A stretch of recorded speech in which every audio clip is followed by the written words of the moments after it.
Elara Vance stands at the altar in an ivory wedding gown, trembling hands gripping her phone as it vibrates with a single message. A photo appears. Her fiancé, Adrian Cole, tangled in bed with her best friend, Lila Brooks. Below it, "I can't do this. I'm sorry."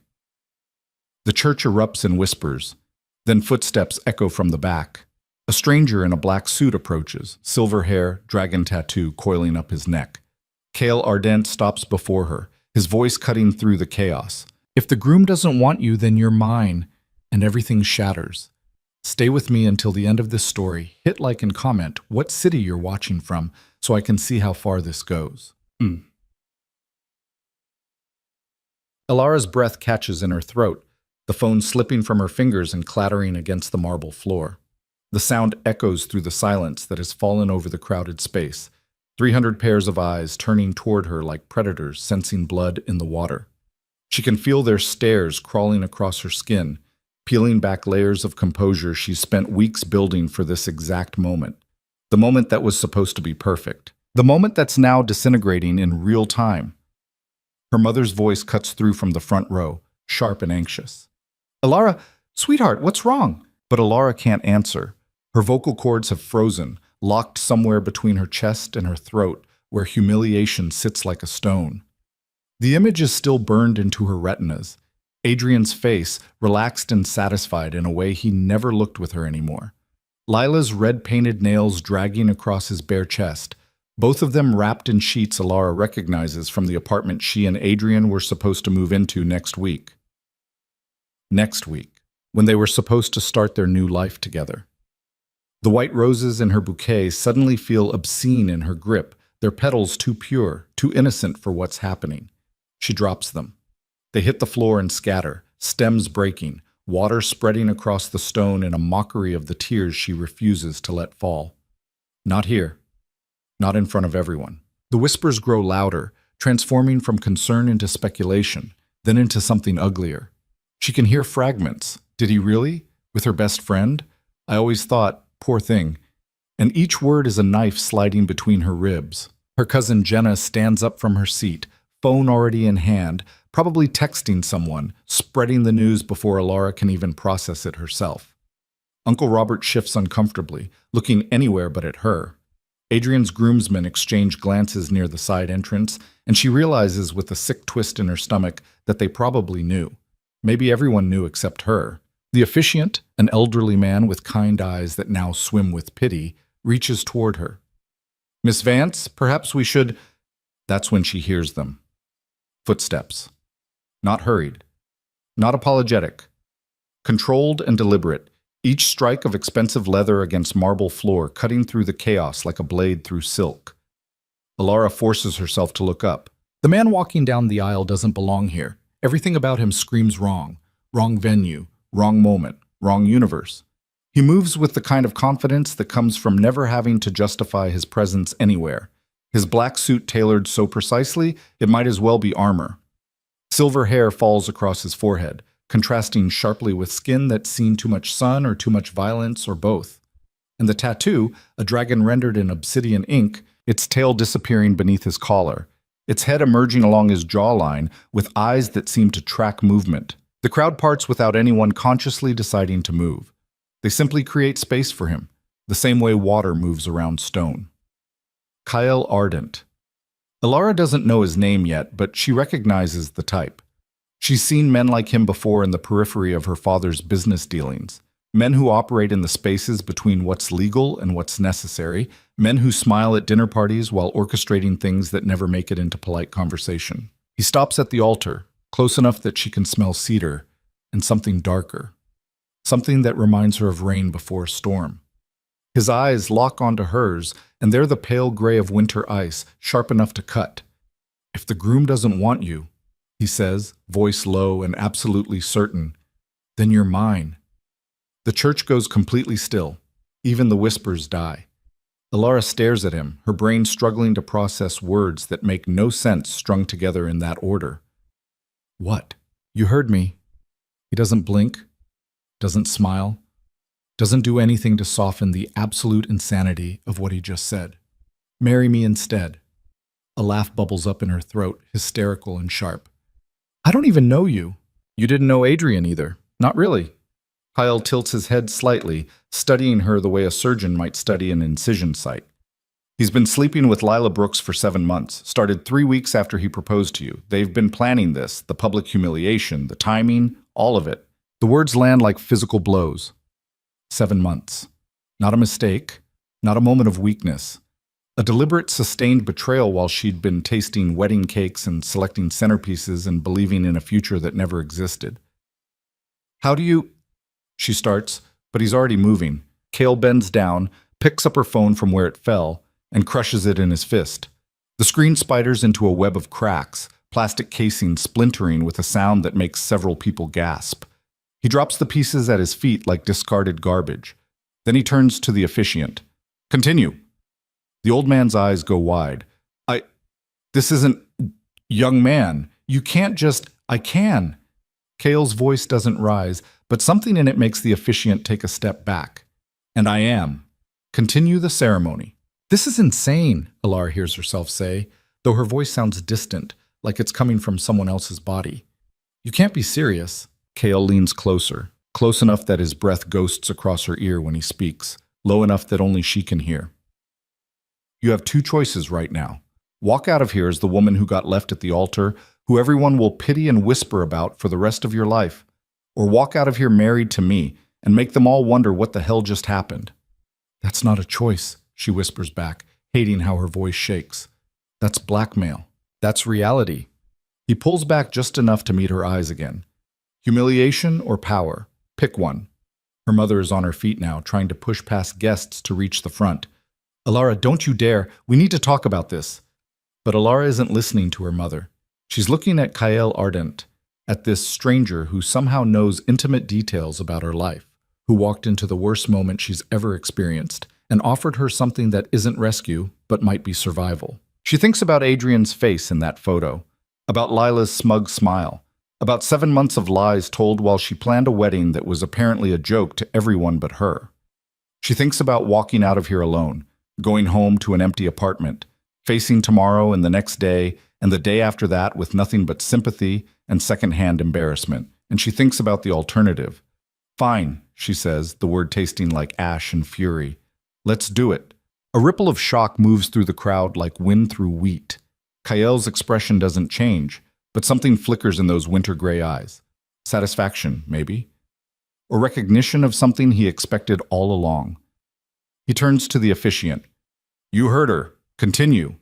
The old man looks between them, then out at the crowd as if hoping someone will intervene. No one does.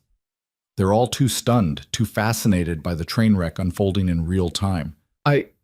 This is highly irregular, the officiant stammers. The marriage license, it has Adrian Cole's name. Can be amended.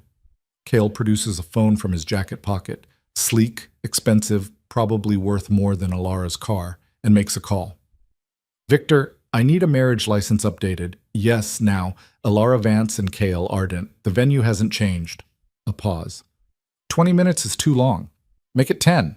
He ends the call and pockets the phone, then looks at the officiant with an expression that suggests further objection would be unwise. The old man swallows hard.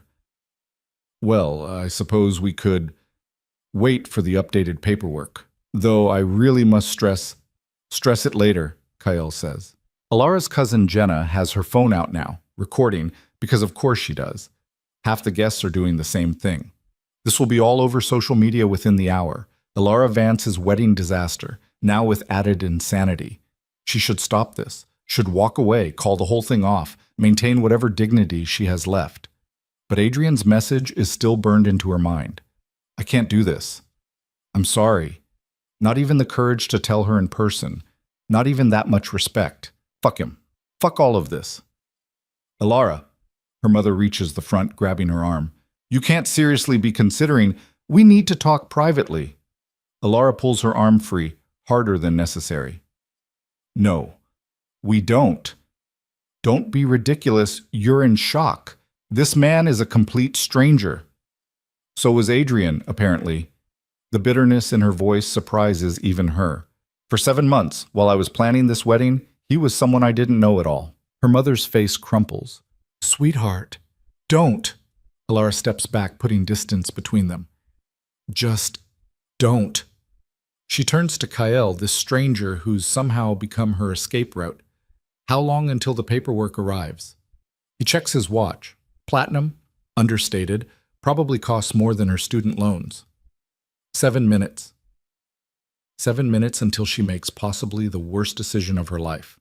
Or possibly the best. She genuinely can't tell which. The crowd is dissolved into chaos now.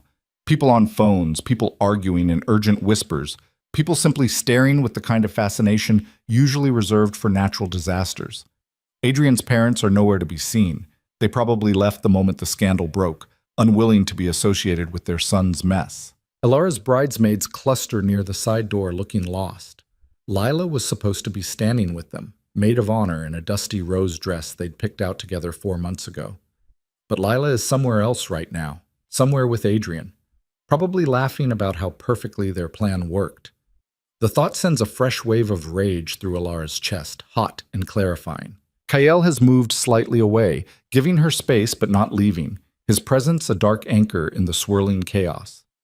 He's on his phone again, speaking in low tones to someone she can't see, and she realizes he's positioning pieces on a board she can't fully perceive yet. This was planned. He didn't just happen to be here, didn't just happen to know about Adrian and Lila. This was calculated, timed, executed with precision. Why, she asks when he finishes the call. He looks at her, one eyebrow slightly raised. Why what? Why are you doing this? Why do you care if I marry you or walk out of here humiliated? I don't care, he says simply. But you should. That's not an answer. It's the only one you're getting right now. His phone buzzes. He glances at it, then nods once. Paperwork's here. We can proceed. A man in a gray suit appears from the back of the venue, moving quickly through the crowd with a folder in his hands. He reaches the altar and hands it to the officiant, who opens it with shaking fingers and examines the contents. This is, well, it appears to be in order, the old man says reluctantly, though I really must protest the irregularity of... Noted, Kyle says. Proceed. The officiant looks at Alara one more time, a final silent question in his eyes. Are you sure? She's not sure of anything, but she nods anyway. Very well. The old man clears his throat, adjusting his glasses. We are gathered here today. Skip the preamble, Kyle interrupts. Get to the vows. Another ripple of shock through the crowd. You don't skip the preamble. That's not how this works. But the officiant, apparently deciding he's too old to argue with whatever force of nature Kyle Ardent represents, simply nods and flips forward several pages. Do you, Kyle Ardent, take Alara Vance to be your lawfully wedded wife? I do. No hesitation, no emotion, just certainty. The officiant turns to Alara, and his expression is almost apologetic. And do you, Alara Vance, take Kyle Ardent to be your lawfully wedded husband? This is it. The point of no return. The moment where she either commits to this insanity or walks away and faces everything she's been running from for the past 15 minutes. She thinks about Adrian's smile in that photo, about Lila's hands on him, about 7 months of lies. She looks at Kyle, this stranger with ice chip eyes and a dragon crawling up his neck, this man who walked in and took control of her disaster like he'd been waiting for exactly this moment. I do, she says, and her voice doesn't shake. By the power vested in me, the officiant says quickly, like he's trying to get through this before reality catches up. I now pronounce you husband and wife. You may... Kyle doesn't wait for permission. He steps forward, one hand sliding to the back of Alara's neck, fingers tangling in her carefully arranged hair, and kisses her. It's not gentle, not romantic. It's claiming, possessive, a seal carved into flesh, and witnessed by 300 people who will never forget this moment. Alara's first instinct is to pull away, but something stops her. Maybe pride, maybe fury, maybe the way his kiss tastes like cedar and winter, and promises she doesn't understand yet. When he pulls back, his eyes are still that same cold gray. But there's something else in them now. Satisfaction. Victory.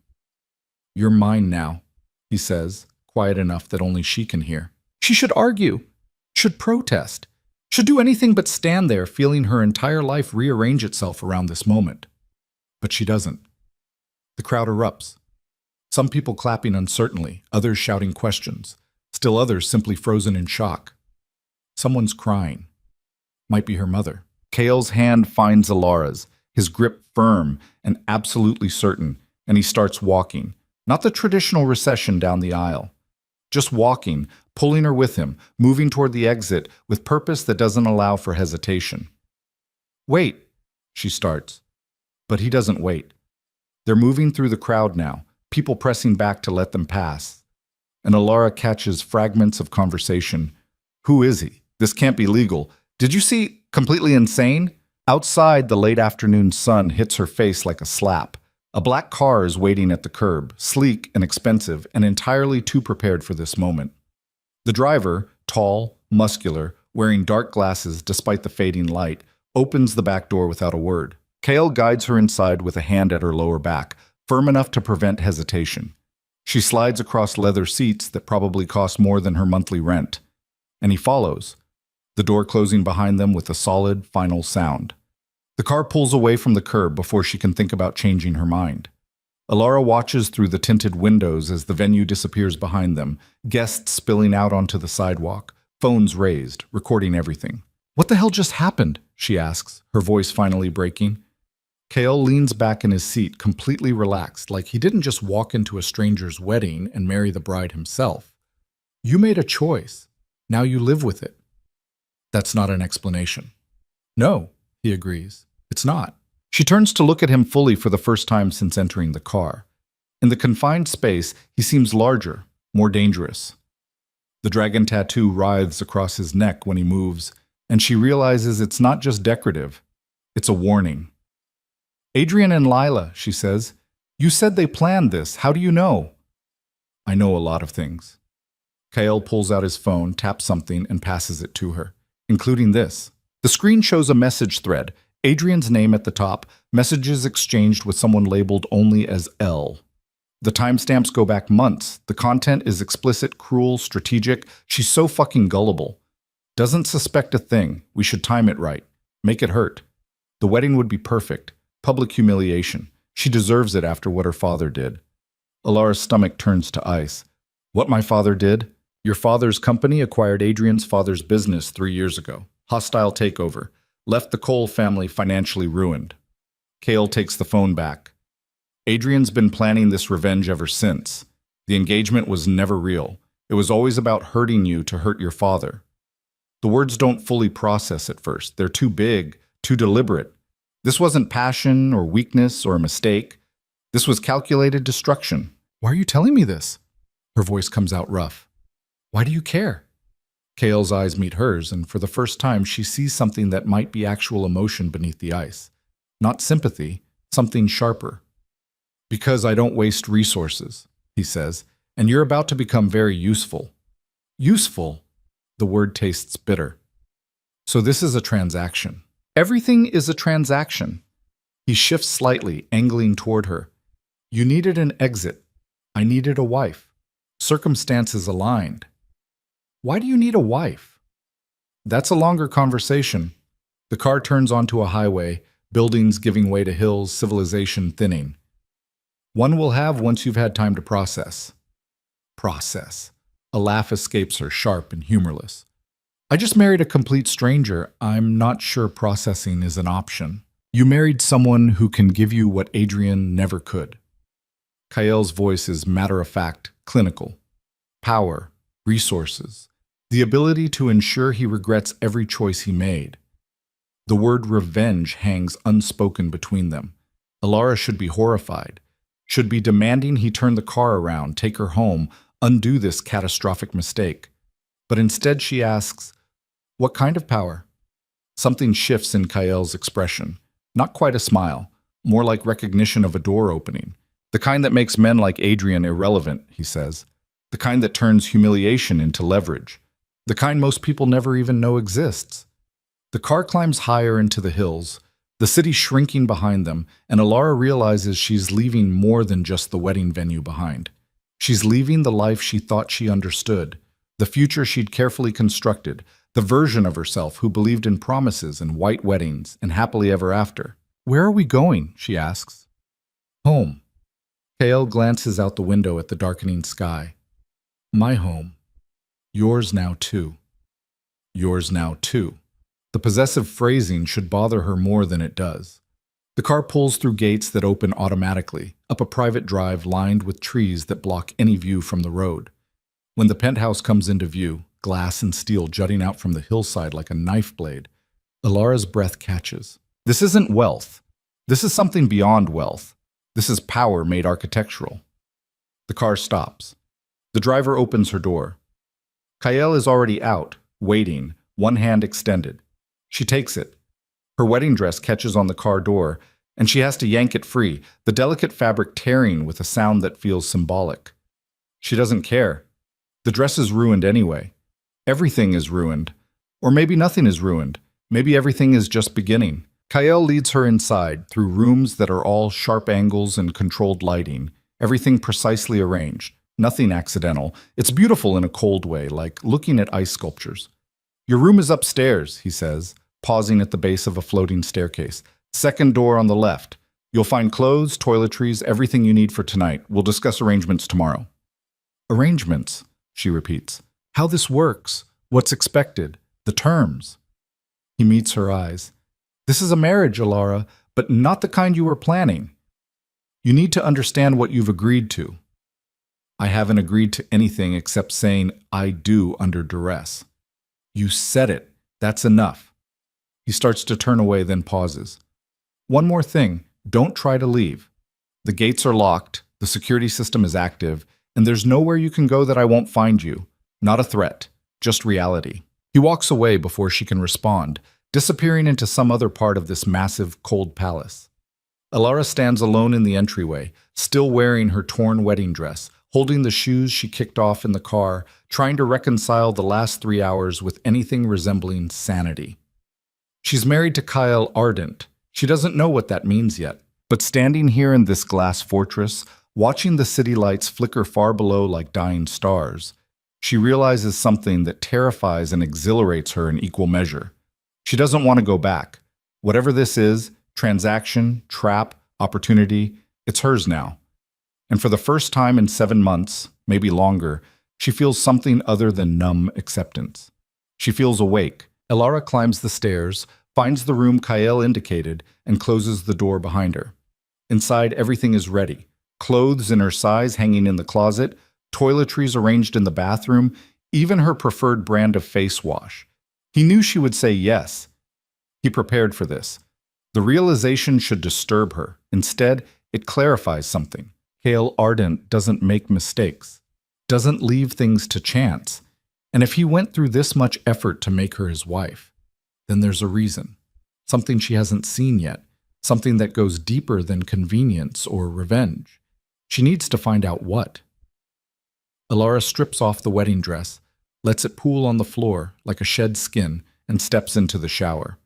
The water is scalding, perfect, washing away makeup and hairspray and the last traces of who she was this morning. When she emerges, wrapped in a towel, her phone, her real phone, the one Kael didn't crush, is sitting on the bathroom counter.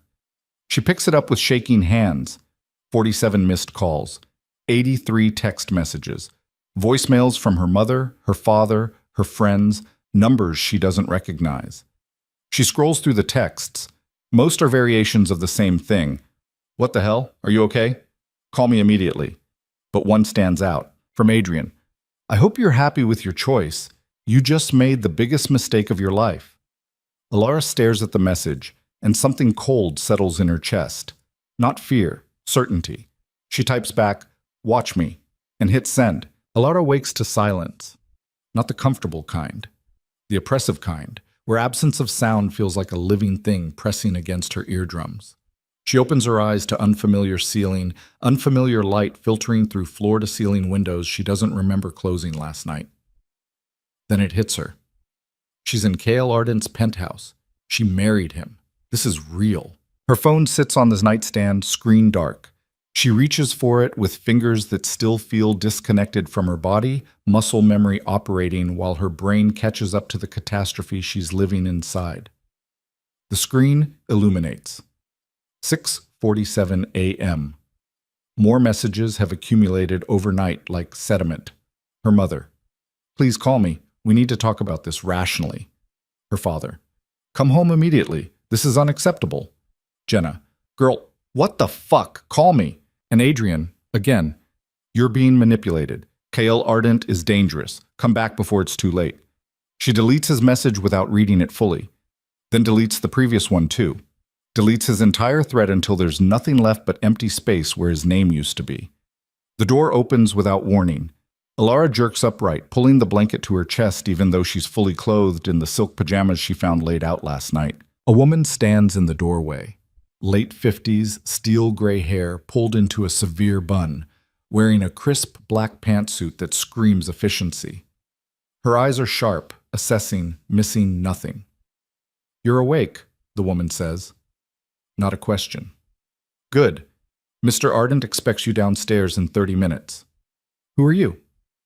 Margaret Chen. I manage the household. She steps inside, carrying a garment bag. I've brought appropriate clothing. Breakfast is at 7:30. Don't be late. She hangs the bag on the closet door and leaves before Alara can formulate a response. Alara sits frozen for a moment, processing the casual authority in Margaret's tone. This isn't a request. It's an instruction delivered with the expectation of compliance. She should refuse, should assert some kind of autonomy, should do literally anything except obey. But curiosity wins. She extracts herself from the bed. California King, obscenely comfortable, sheets with a thread count she can't even estimate, and approaches the garment bag. Inside, tailored black pants, a cream silk blouse, understated but clearly expensive. Her size exactly. Of course it is. Alara showers quickly, dresses, examines herself in the bathroom mirror. She looks different.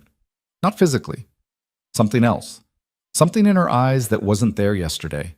She looks dangerous. The thought should unsettle her. Instead, it feels like recognition. Downstairs, she follows the sound of movement through hallways that seem designed to disorient. Everything is glass and steel and sharp angles, beautiful and cold. She passes rooms she can't identify, spaces that seem more like art installations than living areas. Finally, voices.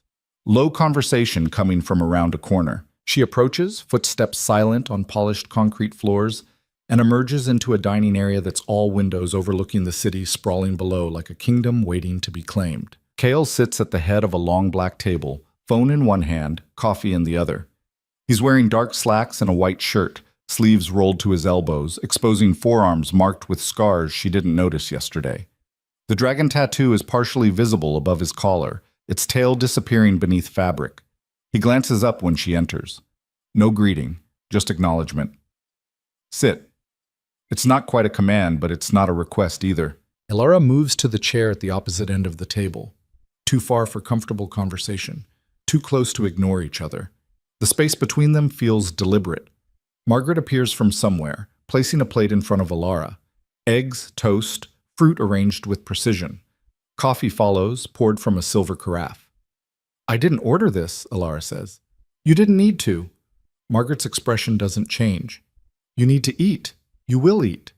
She disappears before Alara can argue. Kael is still on his phone, scrolling through something, occasionally typing with one thumb, ignoring her completely.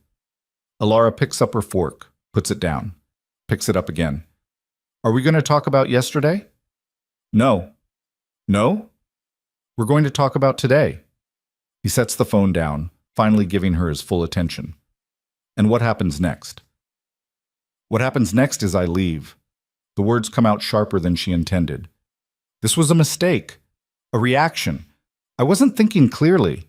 You were thinking perfectly clearly. Kael's voice is calm, clinical.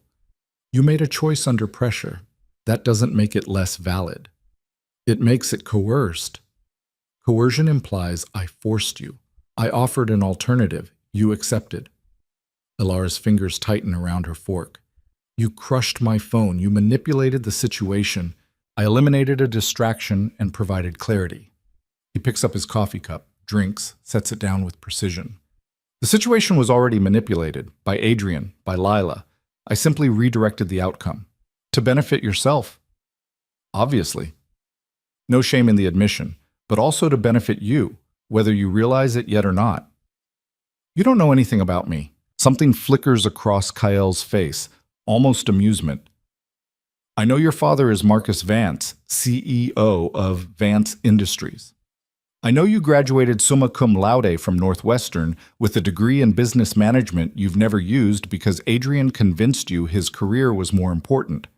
I know you've been working part-time at your cousin's boutique for the past 2 years, making barely enough to cover your half of rent on an apartment you were never supposed to stay in this long. I know you take sugar in your coffee, but drink it black when Adrian's around because he thinks it's more sophisticated. I know you wanted to go to graduate school, but postponed it when he proposed. I know. Stop. Ilara's voice cracks. Just stop. KL stops. Silence settles between them, heavy and uncomfortable. How do you know all that? She asks finally. I make it my business to know things about people who become important to me.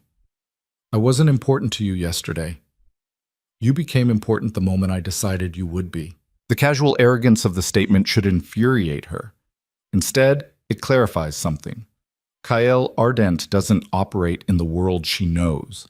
He operates in a different sphere entirely, where information is currency and people are assets to be acquired or discarded based on strategic value. Why? She asks. Why did I become important? Eat your breakfast, then I'll show you. That's not an answer. It's the beginning of one. Ilara stares at him across the expanse of black table, this stranger who's somehow her husband now, trying to read something in his expression that makes sense. But Kyl's face is unreadable, controlled, giving away nothing except what he chooses to reveal. She eats. The food is perfect. She hates that it's perfect. When she finishes, Kyle stands, buttoning his cuffs with practiced efficiency. Come with me. He doesn't wait for agreement, just walks. Ilara follows, because the alternative is sitting alone in a dining room, the size of her former apartment. He leads her through more hallways, down a flight of stairs, to a door that requires both a keycard and a fingerprint scan. The lock disengages with a soft click. Inside is an office, but not like any office Ilara has seen before. 3 walls are covered in screens, each displaying different information. Stock tickers, news feeds in multiple languages, security camera footage from locations she doesn't recognize. The 4th wall is glass, overlooking the city. A desk dominates the center, black glass, minimal, holding only a laptop and a single photograph in a silver frame. Ilara can't see the image from this angle. Kale moves to the desk, taps something on the laptop. The screens change, consolidating information into a single presentation. Your father's company, he says, gesturing to financial charts and documents. Vance Industries, currently valued at $2.3 billion, publicly traded but majority family-owned. I know what my father's company is worth.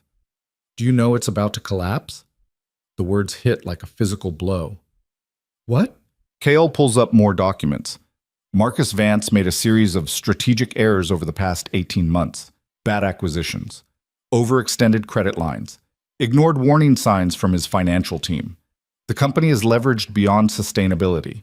In approximately 6 months, maybe less, Vance Industries will either be forced into bankruptcy or acquired by someone willing to absorb the debt. Ilara's legs feel unsteady. She reaches for the desk edge, gripping hard. That's not possible. My father would never... Your father is an excellent engineer and a mediocre businessman. No judgment in Kyle's voice, just fact. He built an empire on innovation but doesn't understand how to maintain it. The coal acquisition should have been the warning sign. Instead, it was the beginning of the end. The coal acquisition. Her mind races back. Adrian's father, Edward Cole, brilliant financial strategist. He saw Vance Industries' weaknesses before anyone else did. He was positioning to exploit them when Marcus struck first with the hostile takeover. But the acquisition itself was flawed. Marcus paid too much, integrated poorly, hemorrhaged talent. Edward Cole lost his company, but Marcus Vance started bleeding from a wound he didn't know he'd opened. The pieces align in Ilara's head with sickening clarity. Adrian knew. When he proposed to me, he knew my father's company was failing. He suspected. His proposal was insurance. If Vance Industries survived, he'd have access to wealth and connections through marriage. If it failed, He'd have the satisfaction of abandoning you at the moment of maximum humiliation. But he didn't wait for the company to fail. He left me at the altar anyway, because I intervened. Kyle closes the laptop. Edward Cole approached me 3 months ago. He wanted financing to mount a revenge acquisition of Vance Industries when it became vulnerable. I declined, but I kept monitoring the situation. Why? Because failing companies create opportunities, and because I suspected Adrian Cole was not acting alone. He pulls up another screen. Messages between Adrian and someone labeled DV. Alara's stomach drops. Dorian Vale. You know him? He's my father's CFO. He's been with the company for 8 years. She reads the messages, each one a small betrayal. The old man suspects nothing. I have access to the accounts. When Vance falls, we'll be positioned perfectly. Dorian has been sabotaging your father from the inside, Kyle says. Slow, methodical, ensuring the collapse happens on his timeline. Adrian was his connection to you, a way to keep eyes on the family, access to information Marcus wouldn't share with employees. My father trusts Dorian. Alara's voice sounds hollow even to herself. He trusted Adrian. Trust is a vulnerability. Kyle's tone softens slightly, almost gentle. Your father's biggest weakness. He believes in loyalty, in people. It's admirable and fatal. Alara sinks into the chair behind the desk without realizing she's moving. Her mind is fragmenting, trying to process too much information at once. Her father's company failing, Dorian's betrayal, Adrian's calculated cruelty. Why are you telling me this? She asks. What do you want? Kale moves around the desk, leaning against it, close enough that she has to tilt her head back to meet his eyes. I want to acquire Vance Industries before it collapses completely. Not a hostile takeover, a strategic merger. Your father maintains his position and his dignity. The company survives. The employees keep their jobs. And you get what? Control, influence, access to Marcus Vance's political connections and his engineering patents, he pauses. And a wife who has every reason to help me achieve those things. Because you're bribing me with my father's survival. Because I'm offering you a partnership. He crosses his arms, the dragon tattoo flexing across his neck. You help me navigate the family dynamics. Convince your father to accept my terms. Use your position to smooth the transition. In exchange, Vance Industries survives. Your father's legacy remains intact, and you gain access to resources Adrian Cole never could have provided. Resources. The word tastes bitter. You mean money. I mean power. Kale's eyes lock onto hers.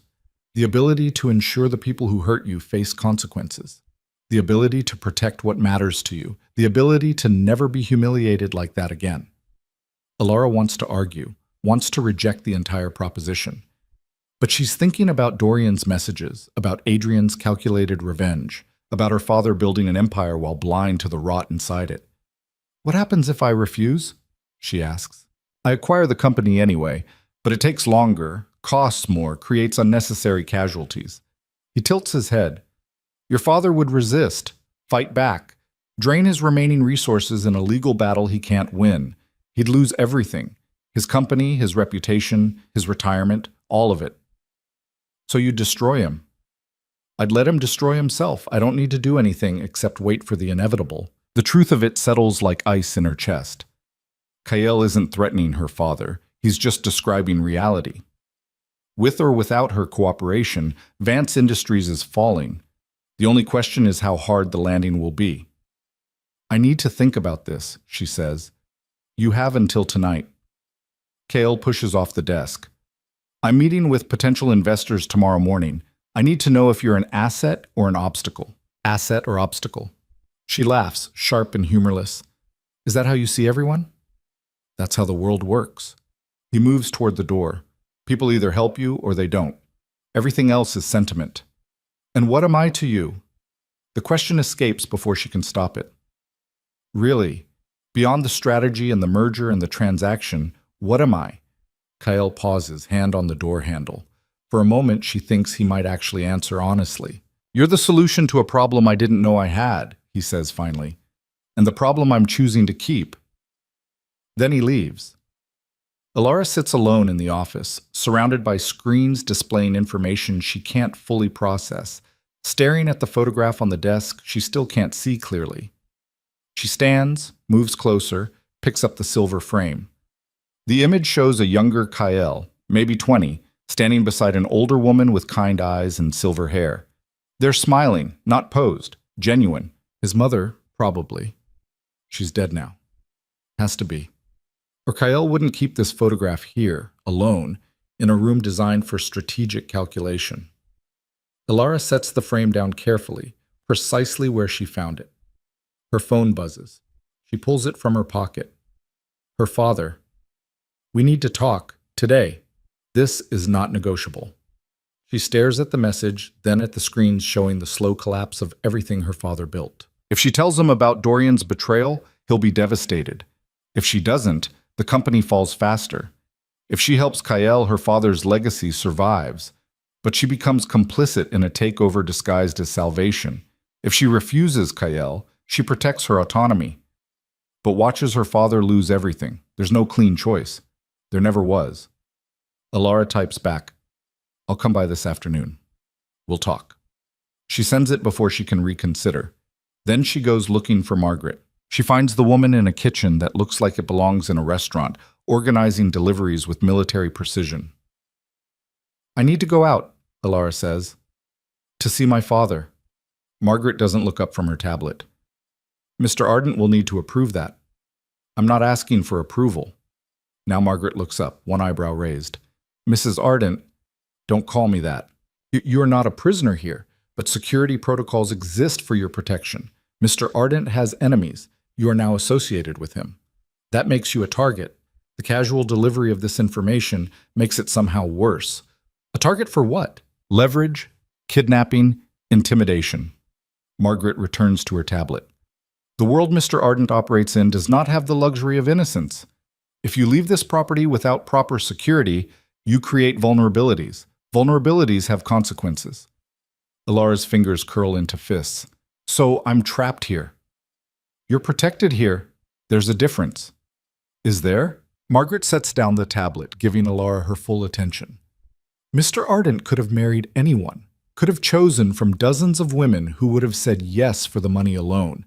He chose you. In the middle of a crisis, publicly, deliberately, that means something.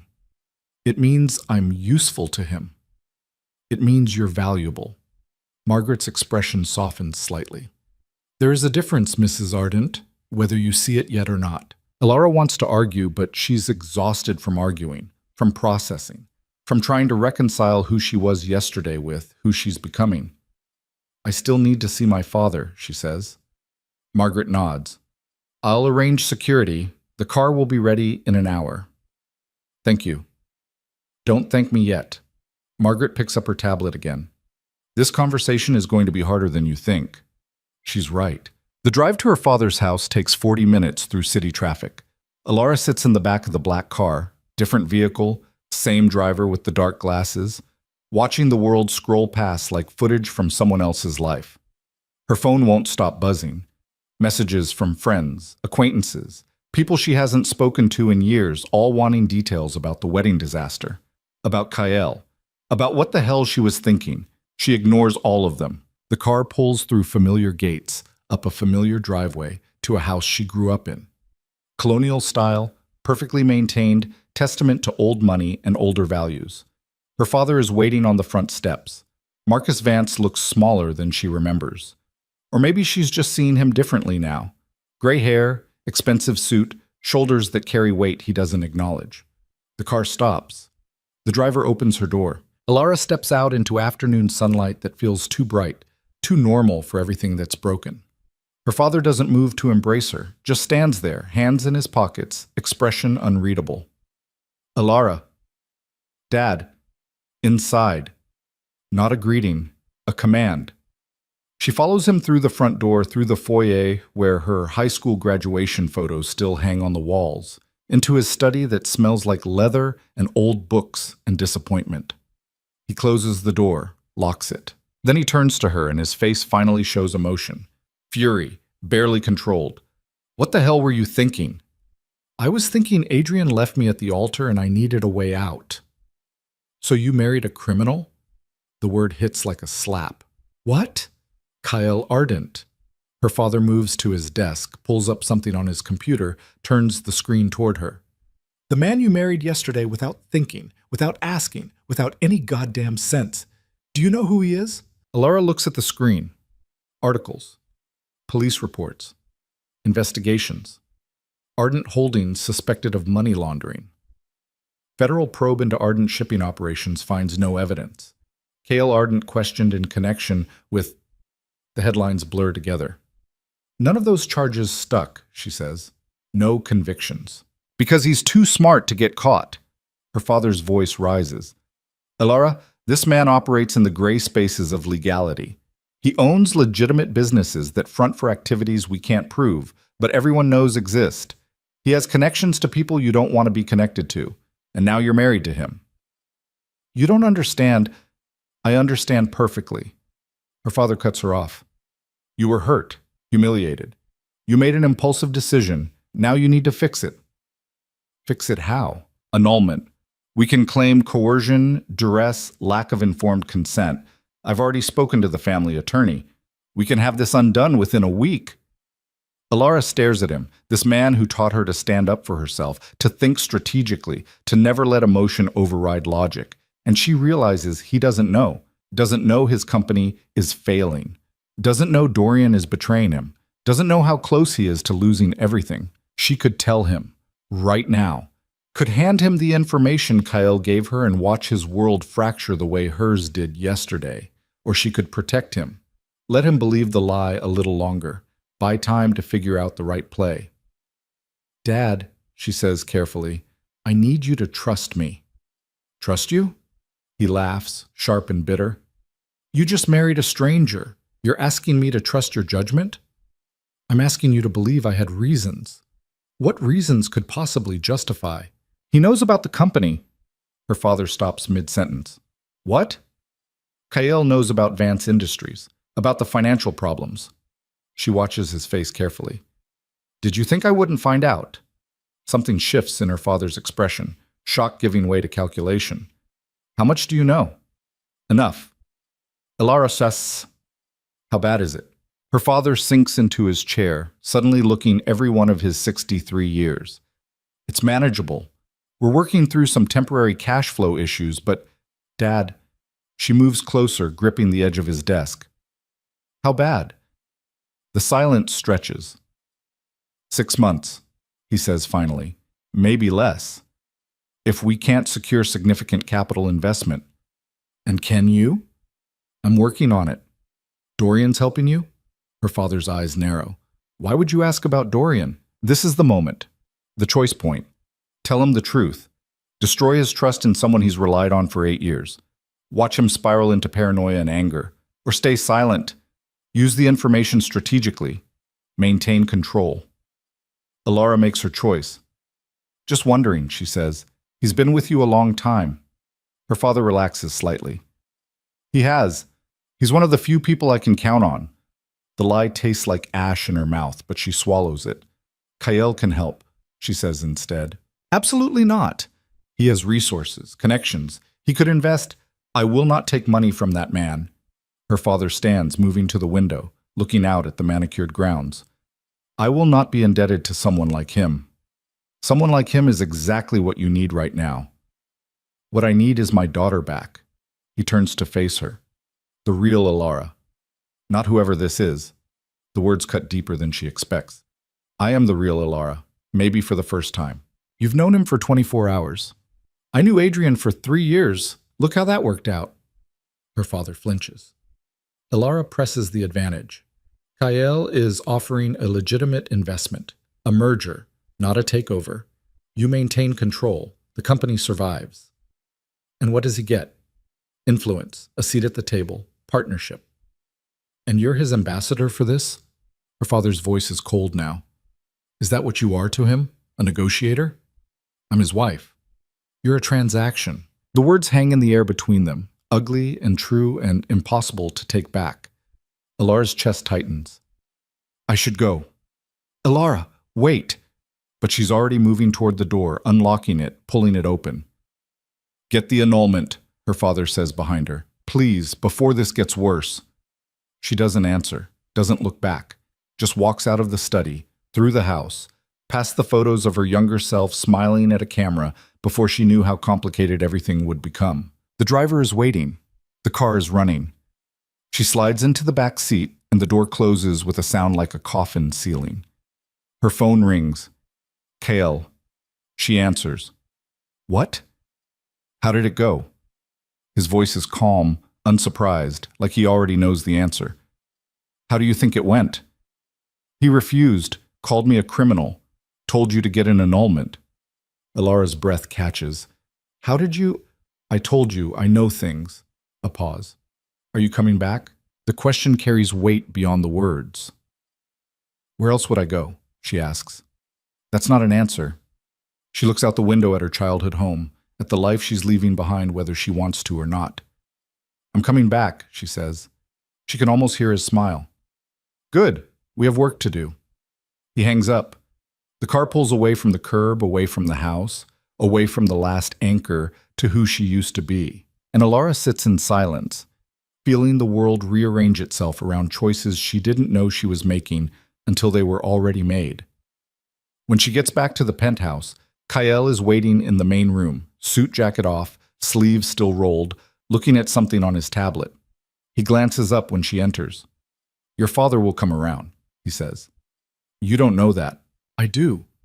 He has no choice. Kale sets down the tablet. In 3 days, Dorian Vale is going to recommend a specific investor to Marcus. Someone who looks legitimate on paper, but is actually a front for a group that specializes in acquiring failing companies and stripping them for parts. Your father will be desperate enough to consider it. And then? And then you convince him that my offer is better, that partnering with me is the lesser of two evils. By lying to him, by protecting him. Kale moves closer. There's a difference. Is there? She throws his own words back at him. Something flickers in his expression, not quite amusement, maybe respect. You're learning, he says. I'm surviving. Same thing. He turns to walk away, but she stops him. Kyle. He pauses. That photo in your office, the woman with you, who was she? His shoulders tense, just slightly. My mother. What happened to her? Long silence. She trusted the wrong person, he says finally. It killed her. Then he walks away, leaving Ilara alone with the weight of information she didn't ask for but can't unknow. She stands in the center of the penthouse, surrounded by glass and steel and the distant lights of a city that doesn't care about her crisis. Her phone buzzes. A message from an unknown number. She opens it. A photo appears. Kael, younger, standing with a man whose face has been crossed out in red. Below it, a single line of text. Ask him about Sarah Kwan. Ask him what he did. Ask him why you should trust anything he says. The message deletes itself 3 seconds later. Ilara stares at the blank screen, her heart pounding. She needs answers. And she's terrified of what they'll be. Ilara doesn't sleep. She lies in the unfamiliar bed staring at the ceiling, replaying the deleted message over and over in her mind. Ask him about Sarah Kwan. The name means nothing to her, but the way it appeared, anonymous, threatening, designed to unsettle, means everything. Someone is watching her. Someone knows she's here. Someone wants her to doubt Kyle. At 3 a.m., she gives up pretending rest is possible. She slips out of bed, pulls on the silk robe hanging in the closet, and moves through the penthouse with careful footsteps. The place is massive, disorienting in the dark. Glass walls reflect her ghostly shape back at her from multiple angles, making her feel like she's being followed by versions of herself she doesn't recognize. She finds herself drawn back to Kyle's office. The door is locked, but when she tests the handle, it gives. Not locked now. Either he forgot or he's testing her. She pushes it open. Inside, the screens are dark except for one, casting pale blue light across the empty room. The desk sits exactly as she left it earlier, the photograph of Kyle and his mother still in its silver frame. Ilara moves to the laptop, taps the touchpad. It wakes immediately, no password required. Another test. The screen shows financial documents, contracts, names she doesn't recognize. She scrolls through, not really knowing what she's looking for, just needing to do something with the adrenaline crackling through her veins. Then she sees it. A folder labeled simply SK. Her fingers hover over the touchpad. This is invasion of privacy. This is crossing a line she can't uncross. She double-clicks. The folder opens. Inside are photographs, documents, news clippings. She clicks the first image. A woman appears on screen. Late 20s, Korean features, sharp cheekbones, eyes that look like they could cut glass. Beautiful in a dangerous way. She's standing outside what looks like a corporate building, caught mid-stride by a telephoto lens. The timestamp reads 3 months ago. Alara clicks the next photo. Same woman, different location. Then another. And another. Dozens of surveillance photos spanning years, tracking this woman's movements, documenting her life. Her stomach turns cold. She opens a document. A dossier, professional and thorough. Sarah Kwon, age 29, CEO of Kwon Enterprises. Education, Yale, Harvard Business School. Family, father deceased, mother remarried, known associates. The list goes on. Financial records, property holdings, travel patterns. Everything about this woman cataloged with obsessive detail. Then Alara reaches a section labeled Background/History, and everything tilts. Father. James Kwon, former partner of Cale Ardent in Ardent Kwon Holdings, dissolved 2019 following investigation into... She reads faster, her pulse hammering. James Kwon and Kyle had been partners, built a shipping empire together. Then something went wrong, a federal investigation, accusations of illegal activities, someone needing to take the fall. James Kwon took the fall. He went to prison. Died there 3 years later. Heart attack, officially. But the dossier includes newspaper clippings with different theories, suspicious circumstances, questions about why a healthy 52-year-old man suddenly dropped dead in a minimum security facility, and a handwritten note in the margin, not Kyle's writing. She knows what you did. Alara's hands are shaking. She clicks another folder, video files. The first one shows Sarah Kwon entering a building. The timestamp is recent, 2 weeks ago. The location tag reads Vance Industries headquarters. Alara's breath stops. She plays the video. Sarah enters through the main doors, speaks briefly with reception, is escorted to an elevator. The footage cuts to another camera, a hallway on the executive floor. Sarah walking with purpose, entering an office. The nameplate on the door reads Dorian Vale. The camera feed inside the office is poor quality, clearly hidden, but the audio is clear enough. Accelerating the timeline, Sarah's voice, crisp and controlled. Kyle is making his move sooner than anticipated. Dorian's response is harder to hear, but Alara catches fragments. Still need more time. Marcus doesn't suspect. Time is what we don't have. Sarah leans forward, her face sharp in the grainy footage. Ardent married Marcus Vance's daughter. That changes everything. He's positioning for a merger, which means he's trying to acquire legitimacy along with the company. The marriage won't last, Dorian says. It's obviously a transaction. The girl doesn't know what she's gotten into. Doesn't matter what she knows. What matters is what she can be used for. Sarah taps her fingers on the desk, a gesture that radiates controlled violence. Can you push Marcus toward the Crestview deal? Crestview is your front company. Can you push him toward it or not? Yes. But if this goes wrong, it won't go wrong if you do exactly what I'm paying you to do. The video ends. Alara sits frozen, her brain trying to process what she just witnessed. Sarah Kwon isn't just someone from Kyle's past. She's actively working against him, using Dorian, manipulating Vance Industries. And Kyle knows, has known all along. That's why he showed her the messages between Dorian and Adrian, why he positioned himself to acquire the company. He's not just making a business play, he's countering Sarah's attack. But that means Alara isn't just a convenient wife. She's a piece in a game between Kyle and Sarah, a game with rules she doesn't understand and stakes she's only beginning to glimpse. Find what you were looking for? Alara spins around so fast she nearly knocks over the desk chair. Kale stands in the doorway, wearing dark pajama pants and nothing else. The dragon tattoo is fully visible now, coiling across his neck and shoulder, disappearing down his chest. His expression is unreadable, but his eyes track every micro movement she makes. I... Her voice fails. She clears her throat. The door was unlocked. I know. I unlocked it. You wanted me to find this.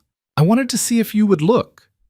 He steps into the office, moving with the kind of casual grace that suggests absolute confidence in his control of the situation. People reveal themselves in what they choose to investigate when they think no one's watching. Alara stands, putting the desk between them. Sarah Kwan, who is she to you? An enemy. That's not specific enough. It's all you need to know right now. Bullshit. The word comes out harder than she intends, but she doesn't take it back. I watched her video with Dorian. She's manipulating my father's company to get to you. She called me a piece on a board.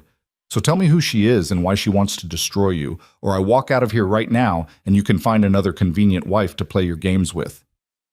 Kale's expression doesn't change, but something shifts in the air between them. A recalibration. Her father was my business partner, he says finally. We built Ardent Kwan Holdings from nothing. Shipping, logistics, legitimate operations that generated legitimate profit. Then James decided legitimate wasn't profitable enough. He brought in illegal activities.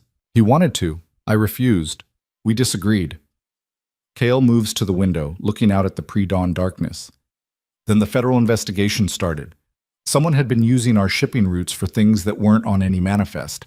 Someone had been moving money through accounts I didn't authorize. Someone had been building a criminal enterprise using my company as cover. James. Yes. But he wasn't alone. He had partners, people with resources and connections, and no interest in being exposed. Kale's voice is flat, clinical. When the investigation closed in, they needed a firewall, someone to take the blame while they disappeared into legitimate business structures. And you chose James. I chose survival. He turns to face her. James made his choices. He knew the risks. When the evidence pointed to him, he took a deal. 3 years minimum security, financial restitution. In exchange, the investigation stopped. But he died in prison. He did. How? Heart attack. Officially. And unofficially? Kale's silence is answer enough. Alara's stomach twist. Sarah thinks you killed him. Sarah thinks I betrayed him, sacrificed him to save myself. She's not entirely wrong. The casual admission of guilt hits like a physical blow. Did you? Did I personally kill James Kwan? No. Did I make choices that led to his death? Yes. Kale's eyes are winter ice cold. I chose my survival over his. I chose to protect my business over protecting my partner. I chose to let him take the fall because the alternative was taking it myself. Those choices have consequences. James dying in prison is one of them. And Sarah wants revenge. Sarah wants to dismantle everything I built. She wants me to lose the way her father lost, publicly, completely. She wants me destroyed. Alara grips the edge of the desk, her knuckles white. And I'm just collateral damage in your war with her. Your protection. Kale moves closer. Sarah operates through perception and reputation. She destroys from the shadows, makes people think they're making their own choices while she's pulling strings. Marrying you, Marcus Vance's daughter, publicly, dramatically, signals that I have legitimate connections now, family connections. It complicates her strategy. Because destroying you means destroying my father's company too, which means she has to be more careful, more precise. It buys me time. He stops on the other side of the desk, close enough that she can see the pulse in his neck where the dragon's tail curves. And it gives you leverage you didn't have before. Leverage for what? For survival, for power, for making sure people like Adrian and Lila and everyone who underestimated you learn exactly how wrong they were. The words should sound manipulative, should trigger every warning instinct she has. Instead, they sound like truth. The message I got, Alara says, someone sent me a photo, told me to ask you about Sarah. It deleted itself. Kale's expression hardens. Show me your phone.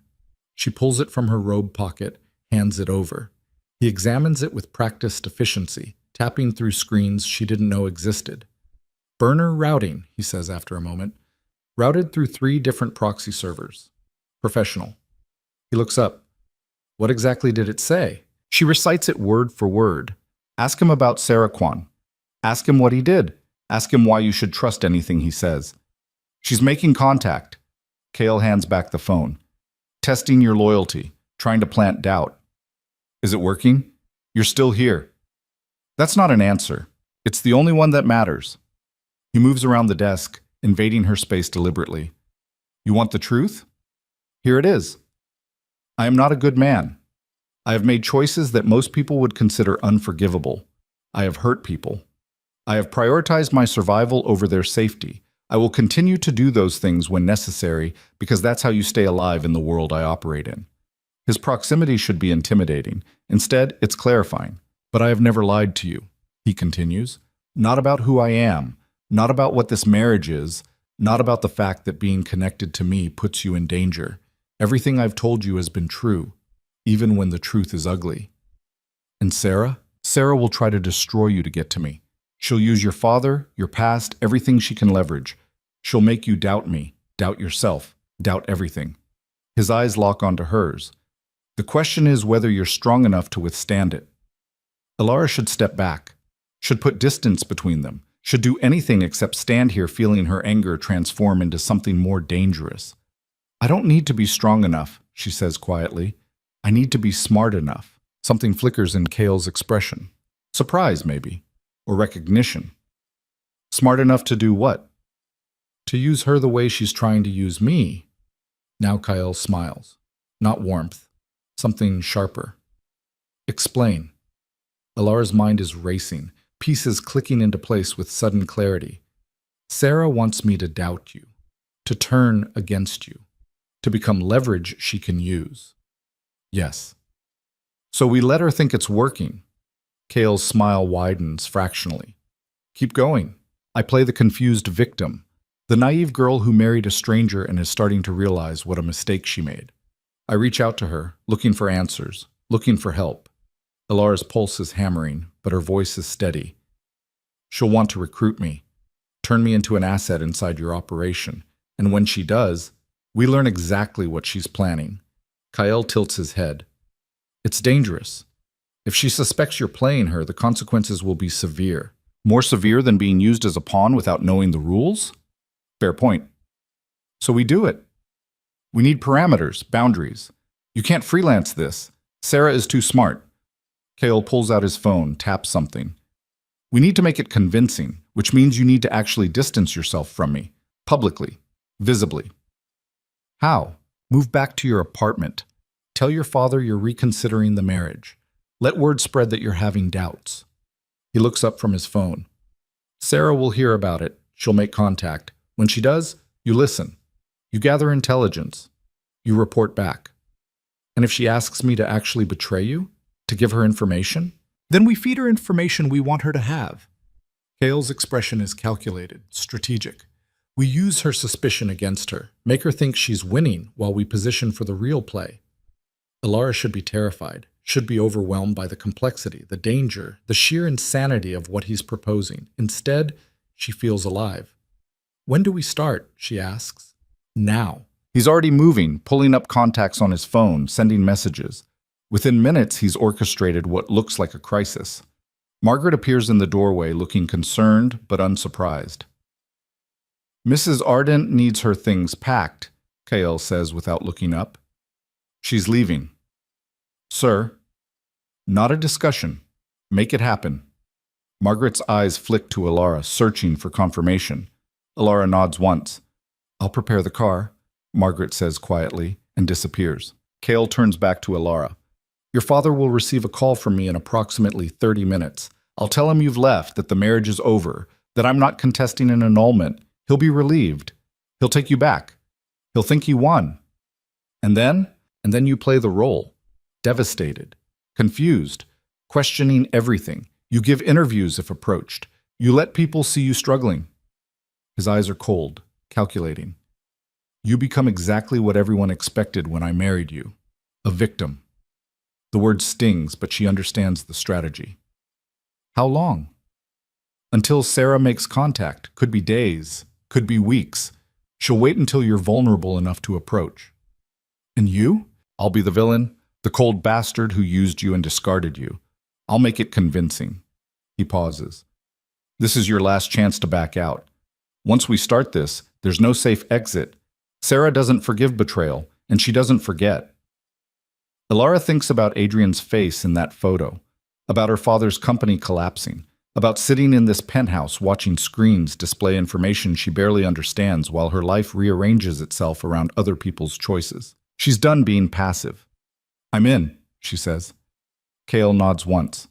Then get dressed. You leave in 20 minutes. Make it look real. Take everything, slam some doors, give Margaret something to report to the household staff. Word needs to spread organically. Where will I actually go? Your apartment. I've had it maintained. Your things are still there. He checks his watch. I'll have security positioned nearby, but they'll be invisible. You won't see them unless something goes wrong. How will I contact you?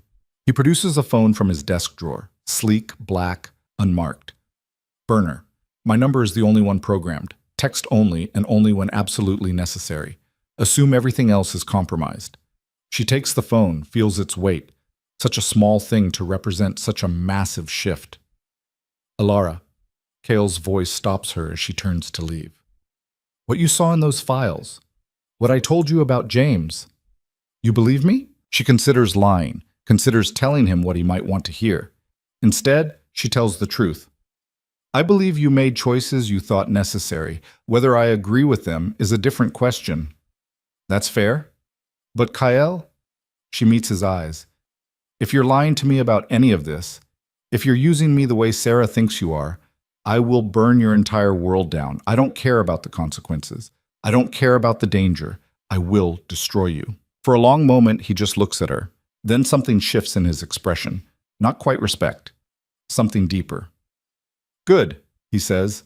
That's exactly the energy you need to survive this. 23 minutes later, Elara walks out of the penthouse with 2 suitcases and an expression carefully constructed to broadcast confusion and pain. She doesn't look back, doesn't hesitate, just gets in the car and lets herself be driven away from glass and steel and the strange safety she found there. The driver takes her to her old apartment, the one she was supposed to leave when she married Adrian, the one that now feels like archaeological evidence of who she used to be. She climbs the stairs slowly, key in hand, and opens the door to familiar emptiness. Everything is exactly as she left it 3 days ago. Coffee mug in the sink, mail on the counter, a wedding planning binder sitting on the kitchen table, bookmarked to the page about seating arrangements for a reception that never happened. She closes the door, locks it, and slides down to sit on the floor with her back against the wood. This is it, the point of no return. She's chosen to play in Kyle's world, chosen to become an active participant in a war she barely understands, chosen to risk everything on the slim possibility that she's smart enough and strong enough and ruthless enough to survive what comes next. Her phone, the real one, not the burner, starts ringing immediately. Her mother, then her father, then Jenna, then numbers she doesn't recognize. She ignores all of them. Instead, she opens her laptop, starts researching. Sarah Kwan, Kwan Enterprises, James Kwan's death, the investigation. Everything Kyle told her, verified or challenged by whatever information exists in public record. Hours pass. The sun rises. Coffee grows cold in a mug she doesn't remember making. And slowly, piece by piece, a picture emerges. Kale wasn't lying about the facts. James Kwan did go to prison, did die there, did have partners who disappeared into legitimate business structures while he took the fall. But there are gaps in the story, inconsistencies, things that don't quite align. And in those gaps, Elara starts to see the shape of something larger. A knock on her door makes her jump. She checks the peephole. Her father, looking exhausted and hopeful. She opens the door. Elara. Marcus Vance's voice cracks. Thank God. Kale called me, said you left, said it's over. It is. The lie tastes like copper. I made a mistake. A huge, terrible mistake. Her father pulls her into a hug she hasn't felt since she was a child. It's okay. You're home now. We'll fix this. We'll get the annulment. We'll move forward. She lets herself be held, lets herself feel the comfort of familiar arms, all while her mind calculates next steps and contingencies and everything that has to happen for this performance to be convincing. Dad, she says into his shoulder. I need to tell you something about Dorian. She feels him tense. What about Dorian? This is it, the first card played. I think he's working against you. Her father pulls back, searches her face. What are you talking about? Kale showed me things.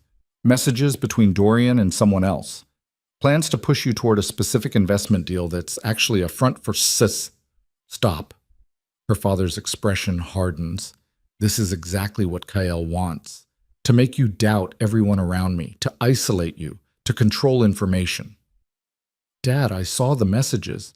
Messages can be faked. Alara, you've known Dorian for years. He's been loyal to this family, to this company. You really think he'd betray me? She can see it happening in real time. The refusal to believe. The cognitive dissonance. The way her father's mind protects itself from information that doesn't fit his worldview. Kale was right. Truth doesn't matter as much as what people are willing to accept. Maybe you're right, she says, backing down deliberately. Maybe I'm just paranoid. Maybe Kyle got in my head. Relief floods her father's face. Exactly. That's exactly what happened. But you're out now. You're safe. Safe. The word feels like a joke. Her father stays for another hour, talking about annulment proceedings, about getting her life back on track, about how everything will be fine now that she's home. Alara nods and agrees and plays the role of confused victim perfectly. When he finally leaves, she locks the door and pulls out the burner phone. One message to Kyle. He didn't believe me about Dorian, convinced it's manipulation. Response comes 30 seconds later. Expected. Proceed as planned. Wait for contact. She sets the phone down, returns to her research. 3 days pass. 3 days of phone calls from concerned friends, of her mother stopping by with food she doesn't eat, of Jenna wanting details she refuses to give, of maintaining the performance of someone whose life has fallen apart. It's exhausting and isolating and exactly what it needs to be. On the 4th day, she gets an email from an address she doesn't recognize. Subject line, we should talk. The body of the email contains a single sentence. Coffee? I think we have mutual interests. Yes. Alara stares at the screen, her pulse hammering. Sarah Kwan is making contact. She picks up the burner phone, texts Kyle. She reached out, email, wants to meet. His response, accept, public place. Record everything. I'll have people nearby, but they won't interfere unless necessary. Alara types a response to the email before she can overthink it. When and where? The reply is almost instant. Tomorrow, 2 p.m. Cafe Monarch. Come alone. She confirms, closes the laptop, and sits in her quiet apartment trying to slow her racing heart. This is happening. This is real. Tomorrow she'll sit across from the woman who wants to destroy Kyle. The woman who thinks Alara is a pawn. The woman who has no idea she's walking into a trap. Or maybe Alara is the one walking into a trap. Maybe this is all exactly what Sarah wants. The thought keeps her awake all night, turning over every possibility, every angle, every way this could go catastrophically wrong. When morning comes, she's exhausted but focused. She dresses carefully, nothing too polished. She needs to look like someone who's been through trauma. Jeans, simple sweater, minimal makeup. Her hair pulled back in a messy knot. The image of someone barely holding it together. She takes the bus to Cafe Monarch because taking the car Kyle would have sent seems too obvious. The cafe is in a busy shopping district. Lots of foot traffic, lots of witnesses. Smart choice for a first meeting. Alara arrives 15 minutes early, orders coffee she won't drink, and takes a table near the window where she can watch people pass. At exactly 2 p.m., Sarah Kwan walks in. She's smaller in person than in the photographs. More delicate. But there's nothing delicate about the way she moves. Precise, controlled, every gesture economical. She's wearing a cream-colored suit that probably costs more than Alara's monthly rent, her dark hair swept into a flawless twist. Their eyes meet across the cafe. Sarah smiles. It doesn't reach her eyes. She approaches the table, extends a hand. Alara, thank you for meeting me. Alara shakes her hand. The grip is firm, professional. You didn't give me much choice. Mutual interest is pretty vague. I prefer to discuss details in person. Sarah sits, signals a server, orders an espresso without looking at the menu. You left Kyle. Not a question, a statement. I did. Why? Because I made a mistake marrying him in the first place. Alara keeps her voice level, tinged with just enough bitterness to sound convincing. I was hurt and angry, and I let him manipulate me into thinking he was some kind of solution. And now you know better. Now I know he's exactly what my father said he was, a criminal using legitimate business as cover for things I don't even want to know about. Sarah's expression doesn't change, but something flickers in her eyes. Calculation. What did he tell you about me? That you're his enemy. That your father was his business partner and something went wrong. That you blame him for your father's death. Alara meets Sarah's gaze. Is any of that true? All of it. Sarah's voice is cold, precise. K.L. Ardent destroyed my father, made him take the fall for crimes they committed together. Then let him die in prison while K.L. rebuilt his empire on the ashes of what they'd created. Everything my father worked for, K.L. stole. Everything my family had, K.L. took. The raw pain underneath the controlled delivery is real. Whatever else Sarah is, she genuinely believes what she's saying. I'm sorry, Alara says, and means it. Don't be sorry, be smart. Sarah leans forward slightly. You have access K.L. doesn't think you have anymore. Information. Connections. Your father's company. K.L. wants to acquire Vance Industries to expand his legitimate holdings and make himself untouchable. But he's vulnerable right now. The marriage falling apart makes him look unstable, makes investors nervous. And you want me to make it worse. I want you to help me destroy him before he destroys more lives. Sarah's eyes are sharp, burning. Your father is next, Alara. K.L. will take Vance Industries apart piece by piece. He'll leave your family with nothing, unless someone stops him. Alara lets silence stretch, lets herself look torn, conflicted. What would you want me to do? Information about his operations, his finances, his vulnerabilities. You were in his home, you saw things, heard things. You know more than you probably realize. And if I help you, what do I get? Protection, resources, and the satisfaction of knowing you prevented him from doing to your family what he did to mine. Sarah pulls a card from her purse, slides it across the table. Think about it. When you're ready, call that number. We'll talk specifics. Alara takes the card, studies it. Embossed lettering. A phone number. Nothing else. How do I know you're not just using me the way K.L. did? She asks. You don't. Sarah stands, smooths her suit. But unlike K.L., I'm not pretending this is anything other than what it is. A transaction. You help me, I help you. No lies, no manipulation, just mutual benefit. She leaves cash on the table for her untouched espresso and walks out without looking back. Alara sits alone, card in hand, her mind racing through everything that just happened. Sarah was convincing, genuinely angry, genuinely hurt, and absolutely certain that K.L. is the villain in this story. Maybe she's right. Maybe K.L. has been lying all along. Maybe Alara is making the same mistake she made with Adrian, trusting someone who's using her. Her phone, the real one, buzzes. Text from her father. Can you come by the office? We need to discuss something urgent. She texts back, on my way. The burner phone stays silent. No message from K.L., no check-in, just silence. She takes another bus, this time to Vance Industries headquarters. The building looks smaller than she remembers. Or maybe she's just seeing everything differently now. Security recognizes her, waves her through. She takes the elevator to the executive floor, walks familiar hallways to her father's corner office. Her father's assistant looks worried. He's been waiting for you. Go right in. Alara opens the door. Her father is standing behind his desk with Dorian Vale beside him. Both men look grim. Alara, her father says, voice tight. We have a problem. What kind of problem? Dorian speaks up, his tone smooth and concerned. We've received a takeover bid. Crestview Capital. They're offering to acquire Vance Industries at a significant premium. Alara's stomach drops. Crestview. The front company Sarah mentioned in the video. That's good, isn't it? She says carefully. You need capital. It's too good. Her father sits heavily in his chair. The offer is generous enough that the board will pressure me to accept. But something feels wrong about it. Dorian leans against the desk, perfectly positioned between Alara and her father. I've done due diligence. Crestview appears legitimate on paper, but there are some irregularities. Shell companies, offshore accounts. It has the structure of a front operation. He's setting up his own trap, making himself look like the loyal advisor who's suspicious of Sarah's company while secretly working with her. What are you going to do? Alara asks her father. I don't know. Marcus looks older than she's ever seen him. If I refuse, the board might force a vote.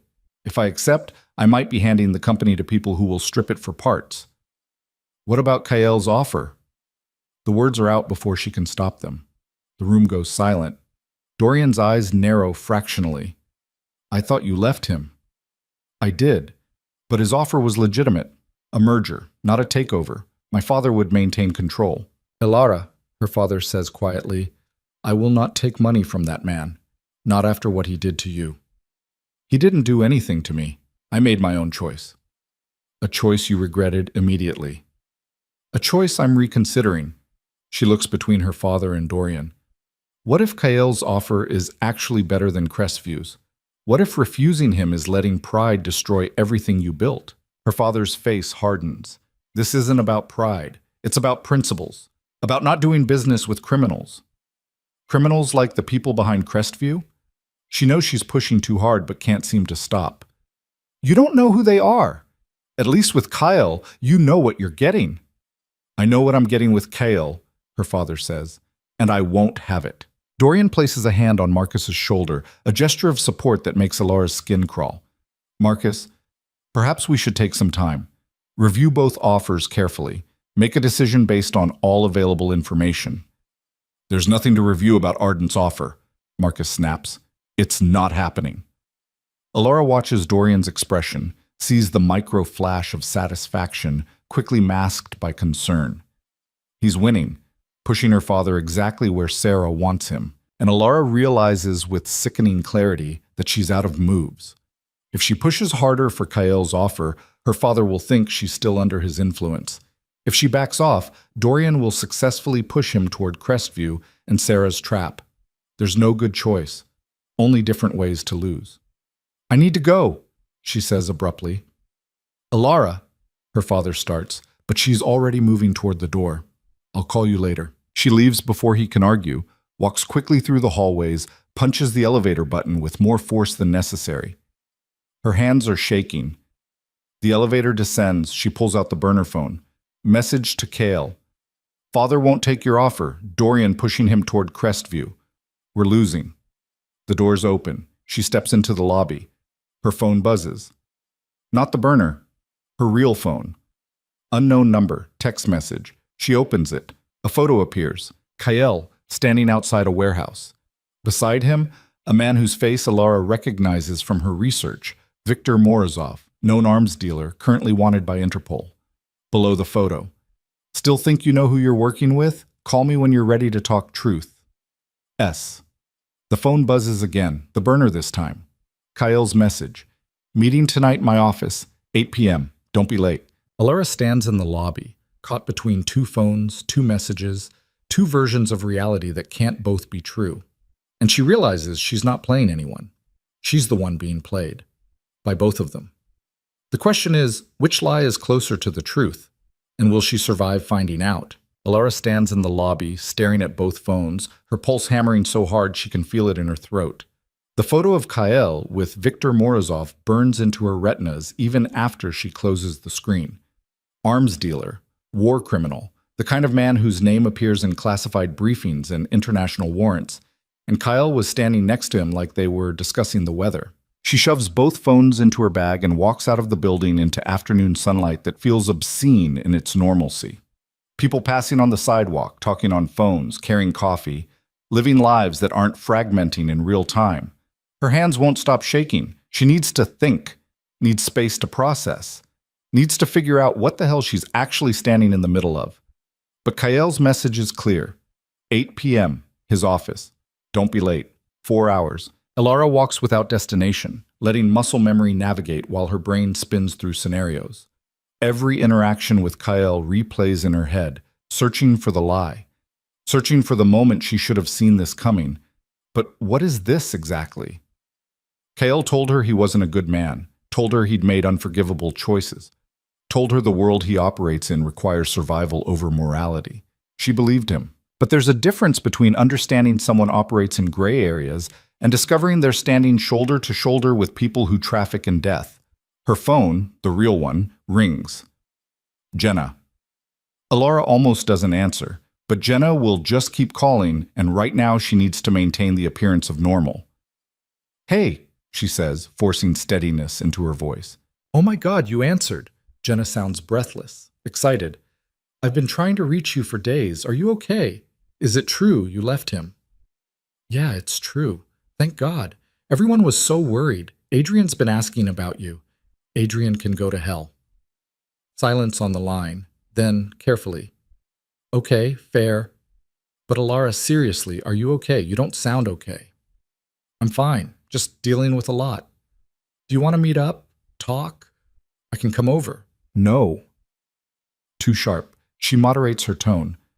"I mean, not right now. I just need some space to process everything." "Of course. But if you need anything, I know, thanks, Jenna." She ends the call before her cousin can push further. The burner phone stays silent. No follow-up from Kael, no additional instructions. Just the meeting time hanging over her like a deadline. Alara finds herself at a park she doesn't remember walking to. She sits on a bench, watches children on swings, tries to imagine what it would be like to live in a world where the biggest problem is whose turn it is on the slide. Her mind won't stop calculating. Option 1. Go to the meeting. Confront Kael about the photo. Demand the full truth about Viktor Morozov and whatever illegal operations he's actually running. Risk him shutting down, lying, or worse, confirming every terrible thing Sarah implied. Option 2. Don't go. Ghost him. Take Sarah's offer. Help her destroy Kael and hope that's actually justice instead of just a different flavor of revenge. Option 3. Play both sides until she has enough information to make an actual informed choice instead of reacting to whoever's manipulating her most effectively in the moment. None of them are good. All of them are dangerous. She pulls out Sarah's card, studies the embossed number. One phone call, and she could have answers, or more lies dressed up as truth. Her finger hovers over her phone's keypad. Then she sees him, across the park, leaning against a tree like he has all the time in the world, watching her. Kael. He's not supposed to be here. They're not supposed to have contact. That was the entire point of her leaving. But there he is, in dark jeans and a black jacket, the dragon tattoo visible at his collar, eyes locked on her with an intensity that makes every muscle in her body tense. He doesn't approach, just watches, waiting. Alara stands, legs unsteady, and walks toward him. Every instinct screams that this is a mistake, that meeting him in public breaks the careful performance they've constructed. But she's past caring about the performance. She needs answers. When she reaches him, he straightens from the tree but doesn't speak, just tilts his head toward a path leading deeper into the park, away from the playground and its oblivious families. She follows. They walk in silence for 2 minutes, 3, until they're in a section of the park that's mostly empty. Trees providing cover from casual observation, the sound of traffic distant and muffled. Kael stops, turns to face her. "You got the photo," he says. Not a question. "You knew she'd send it." I suspected. Sarah's predictable in her tactics. Find evidence of my associations with questionable people. Use it to make you doubt. He pulls out his own phone, swipes through images, shows her the screen. "Here's one from 3 months ago. Me with Jonathan Vex, corporate raider currently under investigation for securities fraud. Here's one from last year. Me with Senator Halstead, who's been accused of taking bribes. I can show you 50 more just like them." That doesn't make it better. It makes it context. Kael pockets the phone. "Viktor Morozov approached me 6 weeks ago wanting to use my shipping routes. I met with him to say no in person. That meeting lasted 12 minutes. Sarah had it photographed from a distance to make it look like we're partners. How do I know that's true? You don't." His eyes are ice gray and absolutely direct. "You don't know what's true. That's the entire problem. You're standing in the middle of a war where both sides will tell you whatever keeps you moving in their preferred direction." "Then tell me something real," Alara's voice cracks. "Tell me something I can actually verify. Something that proves you're not just another person using me." Kael is silent for a long moment. Then he reaches into his jacket and pulls out a folded document. "James Kwan didn't die of a heart attack. he says quietly. He was murdered by Sarah. The words hit like a physical blow. What? James was going to expose the people who partnered with him in the illegal operations. He cut a deal with federal prosecutors to provide names, evidence, everything, in exchange for early release and witness protection. Kyle unfolds the document, hands it to her. This is a copy of the deal, signed 3 days before he died. Alara's hands shake as she reads. It's official, federal letterhead, James Kwan's signature, details about testimony he was prepared to give. Sarah found out, Kyle continues. She couldn't let him destroy the network her family had built, even if it meant destroying her father to protect it. So she had him killed, made it look natural. A heart attack no one questioned because prison deaths aren't investigated that thoroughly when the victim is already convicted. You have proof of this? I have connections inside the prison system who confirm the timeline. I have medical records that show inconsistencies in the autopsy. I have intercepted communications between Sarah and a man named Marcus Chen, who specializes in making deaths look accidental. He pauses. What I don't have is evidence that would hold up in court, because Sarah is very, very good at covering her tracks. Alara's mind reels. If Sarah killed her own father, then she's capable of anything, including using you to get to me, including destroying your father's company as collateral damage, including killing you if you become more useful, dead than alive. The casual delivery of that last part makes her stomach turn. You think she'd actually... I think Sarah sees people as assets or obstacles. Right now, you're an asset. The moment you stop being useful, you become an obstacle. Kael's expression is grim. And she eliminates obstacles. Why didn't you tell me this before? Because I needed you to choose to help me, not be frightened into it. Fear makes people unpredictable. You needed to come to this yourself. By letting me think you might be the villain, by letting you see both versions of the story and decide which one makes more sense. Alara wants to scream, wants to throw the document at him, wants to demand why everything has to be games and manipulation and strategic positioning instead of just honest fucking communication. But she's learning. In Kael's world, honesty is a weapon, and he only uses weapons when necessary. The meeting tonight, she says. What's it about?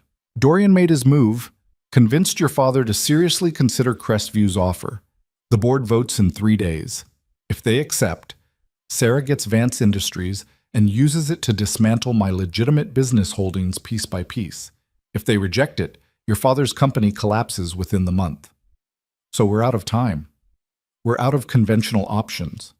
Kael's eyes narrow, which is why tonight we move to unconventional ones. Meaning what? Meaning we force Sarah's hand, make her reveal herself before she's ready, create a crisis that requires her to act publicly instead of through proxies. How? By giving her exactly what she thinks she wants. He checks his watch. The meeting at 8. You'll be there. So will Dorian. So will someone Sarah doesn't know about yet. Who?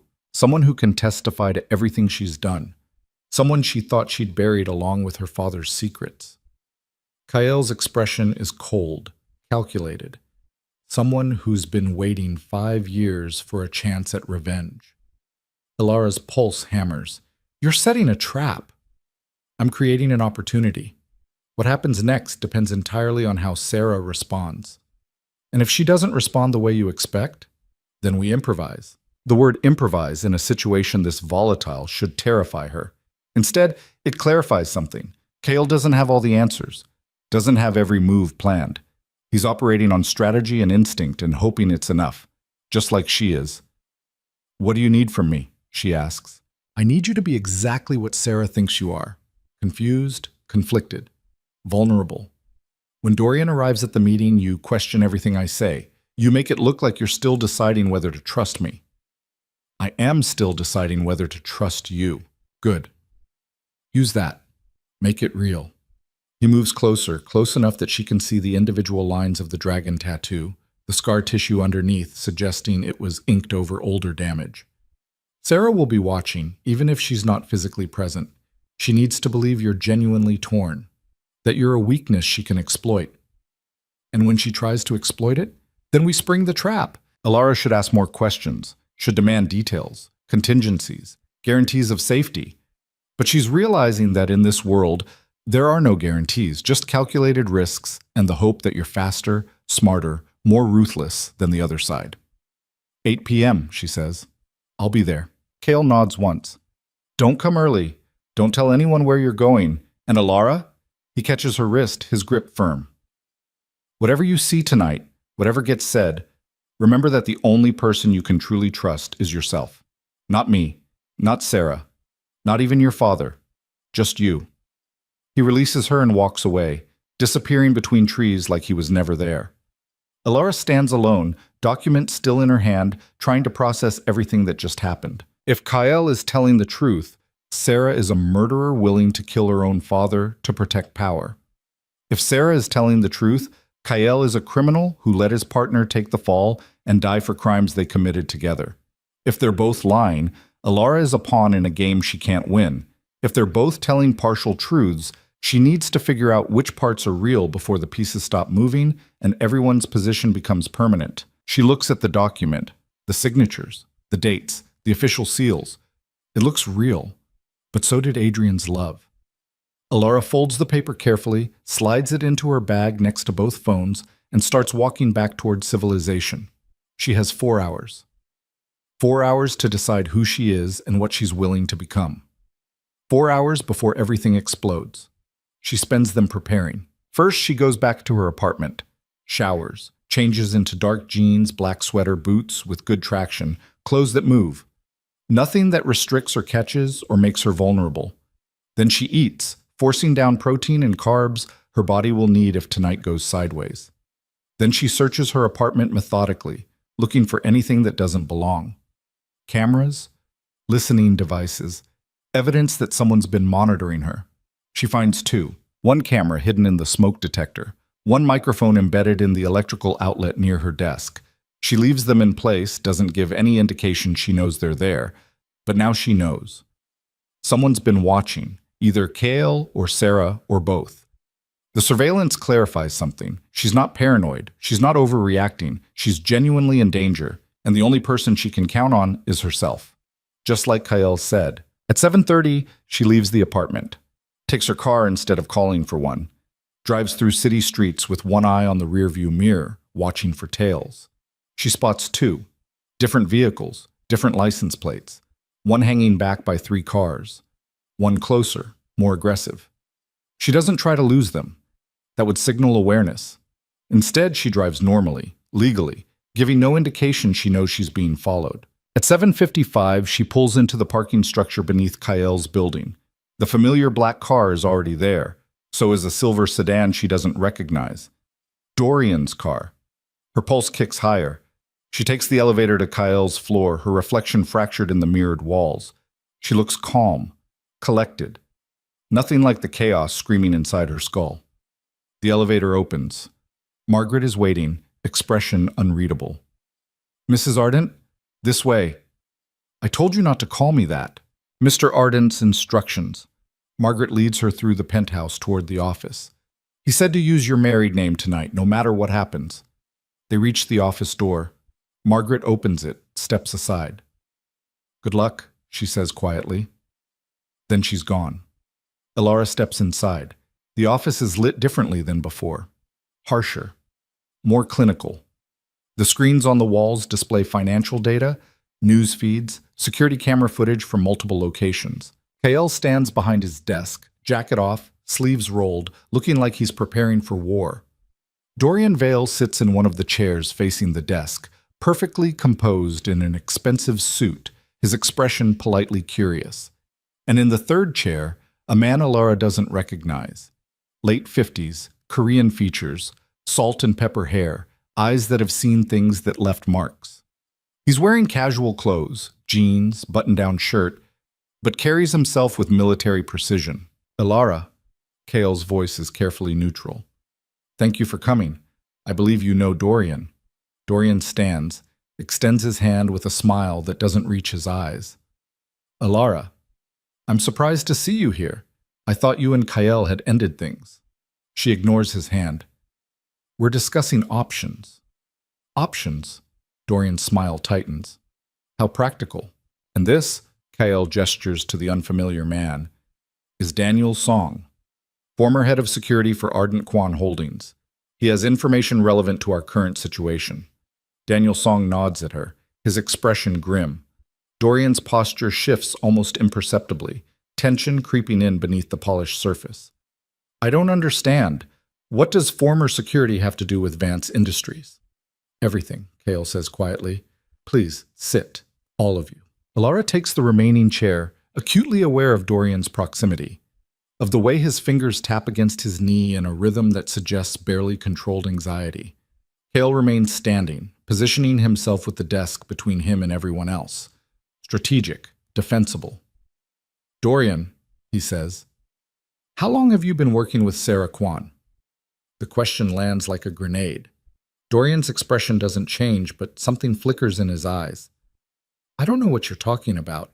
You've been communicating with her for 8 months, feeding her information about Marcus Vance's company, sabotaging deals, creating the conditions for collapse, all to position Vance Industries for acquisition by Crestview Capital, which is a shell company Sarah controls. That's absurd. Dorian's voice is calm, but his fingers have stopped tapping, gone completely still. I've dedicated 8 years to Vance Industries, to Marcus. Why would I betray him? Money? Revenge? Ideology? Pick your motive. Cale pulls up a screen, displays the messages Alara saw days ago.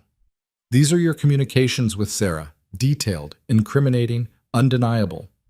Dorian looks at the screen, then at Kyle, then at Alara. These are fabricated. Kyle is manipulating you, Alara, just like he manipulated you into marrying him. He's creating false evidence to discredit anyone who threatens his acquisition plans. Is that what you think I'm doing? Kyle's voice is ice. It's what I know you're doing. Dorian stands, smoothing his suit. Marcus was right about you. You're a criminal pretending to be legitimate, and Alara is finally seeing through it. He turns to her. You don't have to be part of this. We can leave right now. Go to your father. Show him what Kyle really is. Alara looks between them. Kyle, cold and controlled. Dorian, smooth and concerned. Both of them selling versions of truth designed to move her like a piece on their board. Mr. Song, she says, addressing the silent man in the third chair. What information do you have? Daniel Song clears his throat. I worked for James Quan before his arrest. I was head of security when the federal investigation started. I know what happened, who was responsible, and why. Then tell me. James and Cale were partners, but they weren't equals. James handled operations. Cale handled finance and strategy. When illegal activities started appearing in their shipping manifests, James assumed it was Kyle's doing. Cale assumed it was James's. They were both wrong. Then whose was it? Alara asks. Sarah's. Daniel's expression darkens. She'd been building her own network inside her father's company, using his infrastructure without his knowledge. When the investigation got close, she needed someone to take the fall. James was convenient. He was already suspicious of Kyle, already prone to believing the worst. She fed him evidence that made it look like Kyle was behind everything, convinced him to take a deal that would expose Kyle while protecting her.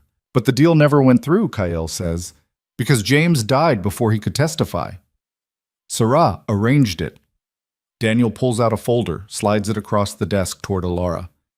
I have documentation, communications, financial transfers, everything proving she ordered the hit on her own father to prevent him from exposing her operations. Alara opens the folder with shaking hands. Inside are photographs, bank statements, intercepted messages, evidence that looks real, looks damning, looks exactly like what Kyle would create if he wanted to destroy Sarah's credibility. Why are you coming forward now? She asked Daniel. If you've had this information for years, why wait? Because Sarah had leverage over me. My family. She made it clear that if I ever spoke up, they'd pay the price. His jaw tightens. But my daughter turned 18 last week. She's legally independent now, beyond Sarah's reach. I'm done being silent. Dorian laughs, sharp and bitter. This is theater. Kyle brought you here to perform, didn't he? To tell a story that conveniently makes him the victim and Sarah the villain. How much is he paying you? Nothing, Daniel says quietly. I'm doing this because it's right. Right. Dorian's voice drips contempt. There's no right here, just people positioning for advantage.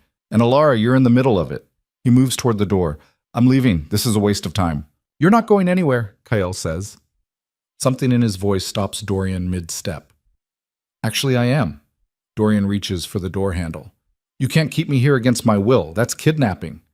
It's not kidnapping if you're being detained for crimes you've committed. What crimes? Dorian's composure is starting to crack. You have no authority. I have evidence of corporate espionage, fraud, and conspiracy to commit theft of trade secrets. I've already sent copies to federal prosecutors. Kale's expression is stone. You're done, Dorian. The only question is whether you go quietly or make this ugly. Dorian's hand tightens on the door handle. You're bluffing. Try me. For a long moment, nobody moves. The office is silent except for the hum of electronics and the distant sound of city traffic far below. Then Dorian's phone rings. He pulls it out, looks at the screen. His face goes pale. Answer it, Kale says. Put it on speaker. Dorian's fingers shake as he accepts the call and taps the speaker button. Sarah's voice fills the office, cold, precise, furious. Dorian? What the hell is happening? I'm getting alerts that federal subpoenas just hit Crestview's accounts. Dorian's eyes dart to Kale. I don't know.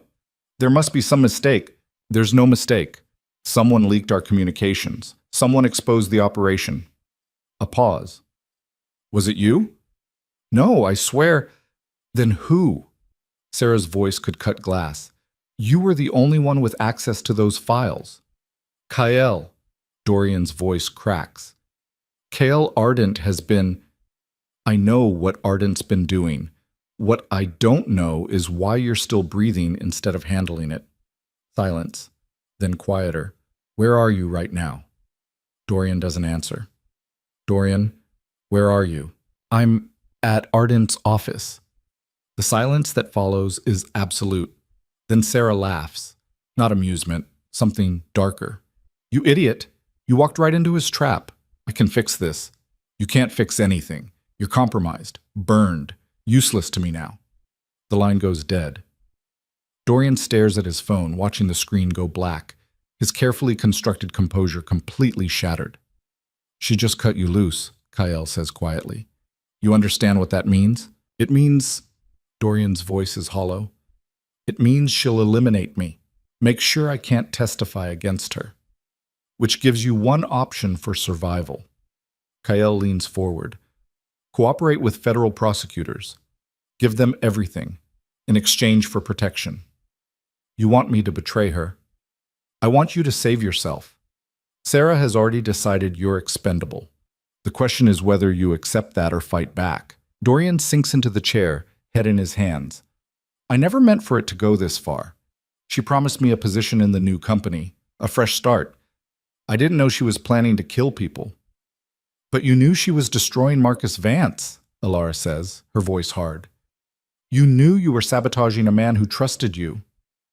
Dorian looks up at her, eyes red. Your father was collateral damage, nothing personal, just business. The words ignite something white-hot in Alara's chest. She's on her feet before she realizes she's moving, crossing the space between them, her hand connecting with Dorian's face with a crack that echoes in the office.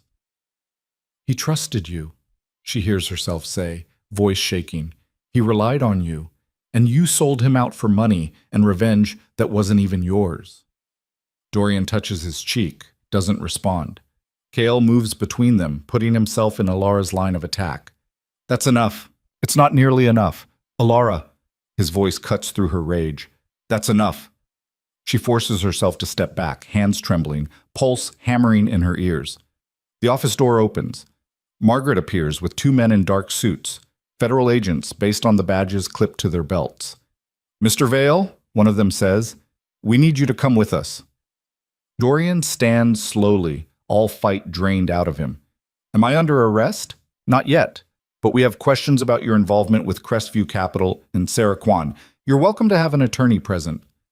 They escort him out. Dorian doesn't look back. The door closes. Alara, Kyle, and Daniel Song are left in sudden silence. That's one problem solved, Daniel says quietly. That's one piece moved, Kyle corrects. Sarah still has resources, still has connections. Dorian was just one asset among many. What happens now? Alara asks, her voice rough. Now Sarah knows we have evidence, knows Dorian is cooperating, knows her Crestview acquisition is dead. Kale moves to the window, looking out at the city. She'll retaliate, hard, fast, probably within hours. Against who? Against anyone she thinks hurt her. Your father, Vance Industries, you. He turns to face her. Which is why you can't go home tonight. You stay here, protected. I'm not hiding. You're being smart. His eyes are iron. Sarah just lost significant leverage and a major acquisition. She's going to be desperate. Desperate people are unpredictable, dangerous. As if summoned by the words, all the screens in the office suddenly go black. Then they flicker back on, displaying a single image. Sarah Kwan, sitting in what looks like an expensive hotel room, perfectly composed, staring directly into the camera. "Hello, Kyle," she says, her voice coming through the speakers with crystal clarity. "I see you've been busy." Kale's expression hardens. "Sarah, I have to admit, using Dorian as bait was clever. I underestimated how quickly you'd turn him. My mistake." She tilts her head. "But mistakes are learning opportunities, and I'm a very fast learner. What do you want?" "I want what I've always wanted. Everything you took from me. My father's company, my family's legacy, my future." Her eyes are bright with controlled fury. "You destroyed all of that, and now I'm going to destroy you. You're welcome to try." "Oh, I'm not trying anymore, Kyle. I'm doing." She leans forward slightly. "Right now, there are people moving into position. People you can't stop. People who are going to dismantle every legitimate holding you have. Your shipping company, your real estate, your investments, all of it. Empty threats. By morning, your assets will be frozen pending investigation into financial crimes. Your business partners will be subpoenaed. Your accounts will be audited." Sarah's smile is cold. "And Vance Industries? Since I can't acquire it through Crestview, I'll just burn it down instead. Marcus Vance will lose everything, his company, his reputation, his legacy." Alara's blood runs cold. "Leave my father out of this. Your father is already in it, sweetheart." Sarah's eyes shift to Alara. "You chose the wrong side. That was your mistake. Now you get to watch everyone you care about pay for it." "This is between us," Kyle says. "Leave them alone. It stopped being just between us when you married his daughter, when you made this personal instead of professional." Sarah stands, smoothing her suit. "You wanted a war, Kale? Fine. You've got one. And I'm going to win." The screens go black, then return to their normal displays as if nothing happened. Alara's legs feel unsteady. She can't actually do all that. Can she? She can try. Kale is already moving, pulling up files, making calls. "Daniel, I need you to contact everyone on the protected witness list. Make sure they're secure. If Sarah's moving, she'll target anyone who can testify against her." Daniel nods, pulling out his phone. Kale turns to Alara. "I need to call your father. Warn him. Get him somewhere safe." "He won't listen to you." "Then you call him." Alara pulls out her phone with shaking hands, dials her father's number. It rings. And rings. And rings. No answer. She tries again.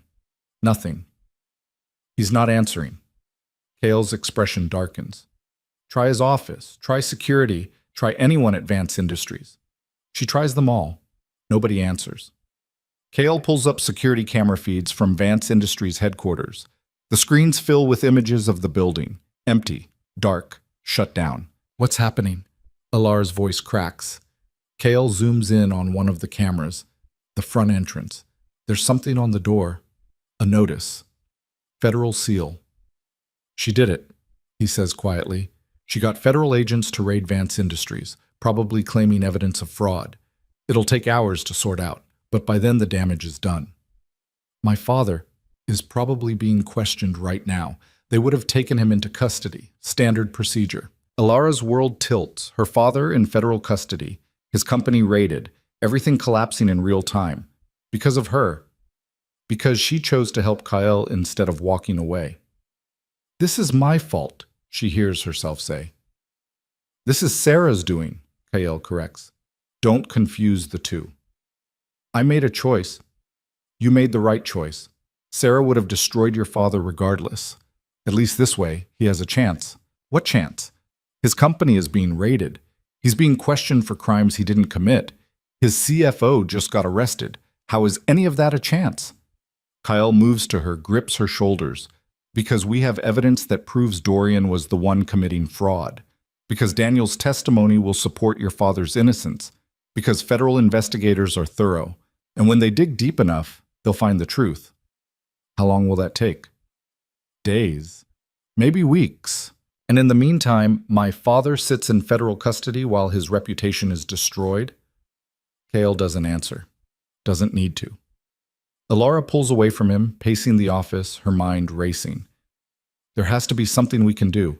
Some way to fix this faster. There is, Daniel says quietly.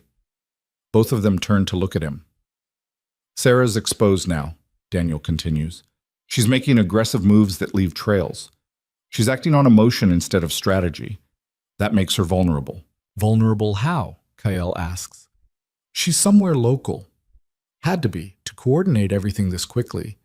If we can find her location, confront her directly, force her to call off the federal investigation. She won't call it off, Alara interrupts. She just declared war. She's not going to suddenly decide to negotiate. She will if we have leverage. Daniel meets her eyes. Something she wants more than revenge. Like what? Like proof that she killed her father. Real proof. Evidence that would put her in prison for the rest of her life. Cale's expression sharpens. You said you had documentation, photos, communications. I have pieces, but not enough for a criminal conviction. What we'd need is the actual recording from the prison. The security footage showing Marcus Chen entering James Kwan's cell the night he died. That footage exists. Sarah has it. She keeps it as insurance, proof that she can eliminate anyone who crosses her. Where would she keep it? Somewhere secure. Somewhere she has physical access. Daniel pauses.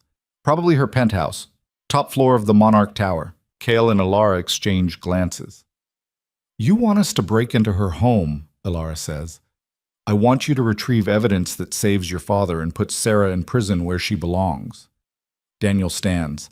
I can get you building access. I can disable her security system for approximately 10 minutes, but you'd have to move fast, and if she's there, then it becomes a direct confrontation, Cale finishes. One you might not walk away from, Daniel adds.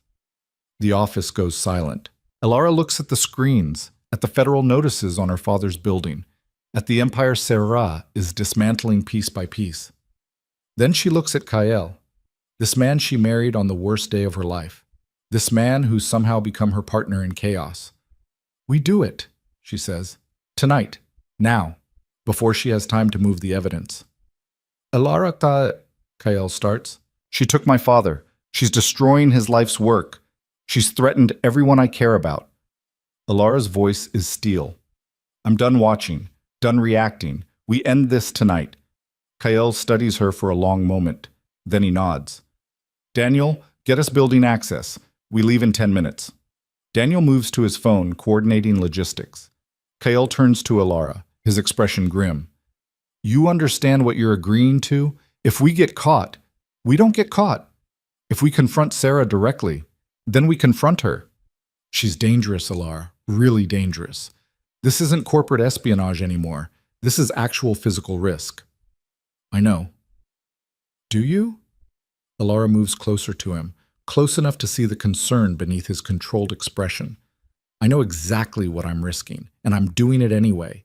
So stop trying to protect me, and let's go get the evidence that saves my father. For the first time since she met him, Kyle smiles. Not calculation, not strategy, something real. All right then, he says, let's go to war. The Monarch Tower rises 43 stories above the city, all glass and steel and arrogance.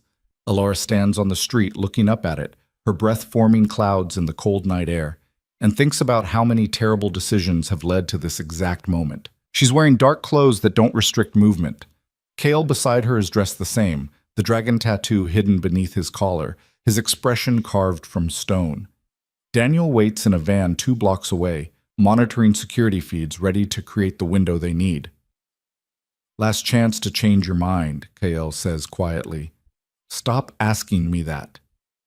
I need to know you're committed, Once we're inside, there's no backing out. Elara turns to face him. I watched my father get taken into federal custody for crimes he didn't commit. I watched his company get raided because I chose to help you. I'm committed. Now let's go. Kale nods once, pulls out his phone, texts Daniel. We're ready. The response comes immediately. Security disabled. You have 8 minutes. Moving now. They cross the street, moving with purpose but not urgency. Just 2 people entering a building where they belong. The lobby is elegant, expensive, mostly empty at this hour.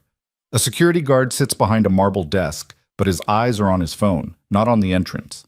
Kael's keycard, acquired through methods Elara doesn't ask about, grants them elevator access.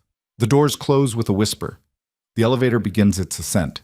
43rd floor, Kael says. Sarah's penthouse occupies the entire level. 2 entrances. Front door requires biometric scan. Service entrance uses a standard keycard. Daniel's access gets us through the service entrance. And if she's home, then we adapt. The word adapt doing a lot of heavy lifting there. The elevator climbs 20 floors, 30. Elara's pulse hammers in her ears, drowning out the soft music piped through hidden speakers. At 42, the elevator slows. Stops. The doors don't open. Kael's hand moves to his phone. Before he can check it, a voice fills the elevator through the speaker system. Sarah's voice. Did you really think I wouldn't know you were coming? Kael's expression doesn't change, but Elara sees his jaw tighten. Daniel's little security bypass was cute, Sarah continues, but I have redundant systems, backups for the backups. You're in my elevator, Kael, which means you're exactly where I want you. Then let us up, Kael says calmly. Let's finish this. Oh, we'll finish it, but on my terms. A pause. 43rd floor, come see me. Both of you. And Kael, leave the weapons in the elevator. I'll know if you don't. The speaker cuts off. The elevator resumes its climb. Kael looks at Elara. You still have time to stay here. Let me handle this alone. No. Elara. No. She meets his eyes. We started this together. We finish it together. The elevator reaches 43. The doors open onto a private foyer. Marble floors. Original artwork. A single door at the far end already standing open. Invitation or trap? Probably both. Kael steps out first. Elara follows, her legs steadier than she expected. They cross the foyer. Through the open door into the penthouse beyond. It's spectacular. Floor-to-ceiling windows overlooking the city. Minimalist furniture arranged with surgical precision. Everything white and chrome and absolutely controlled. Sarah stands at the windows, her back to them, silhouetted against the city lights. Close the door, she says without turning. Kael does. The lock engages automatically with a soft click. I have to admit, Sarah says, still not turning. I'm impressed. You managed to turn Dorian faster than I anticipated. Got him to cooperate with federal investigators. Very efficient. He was always going to break, Kael says. You knew that. I knew he was weak. I didn't think you'd exploit it this quickly. Now she turns. She's wearing a white suit, her dark hair loose around her shoulders. She looks younger than her photos. More dangerous. But it doesn't matter. Dorian can tell them whatever he wants. By the time federal investigators sort through the evidence, I'll be in a country without extradition treaties. Running, Kael says. That's your endgame? Surviving. There's a difference. Sarah moves away from the windows, her heels clicking against marble. You, of all people, should understand that. You sacrificed my father to survive. Why shouldn't I sacrifice everything here for the same reason? Your father wasn't sacrificed. He made choices. He made choices you forced him into. Sarah's composure cracks, fury bleeding through. You positioned him to take the fall. You fed investigators evidence that pointed to him. You let him believe you were innocent while destroying any chance he had of proving otherwise. That's not what happened. Then what did happen, Kael? Explain it to me. Make me understand how my father ended up in prison while you walked free. Kael is silent for a long moment. Then he says quietly, Your father started the illegal operations. Not me.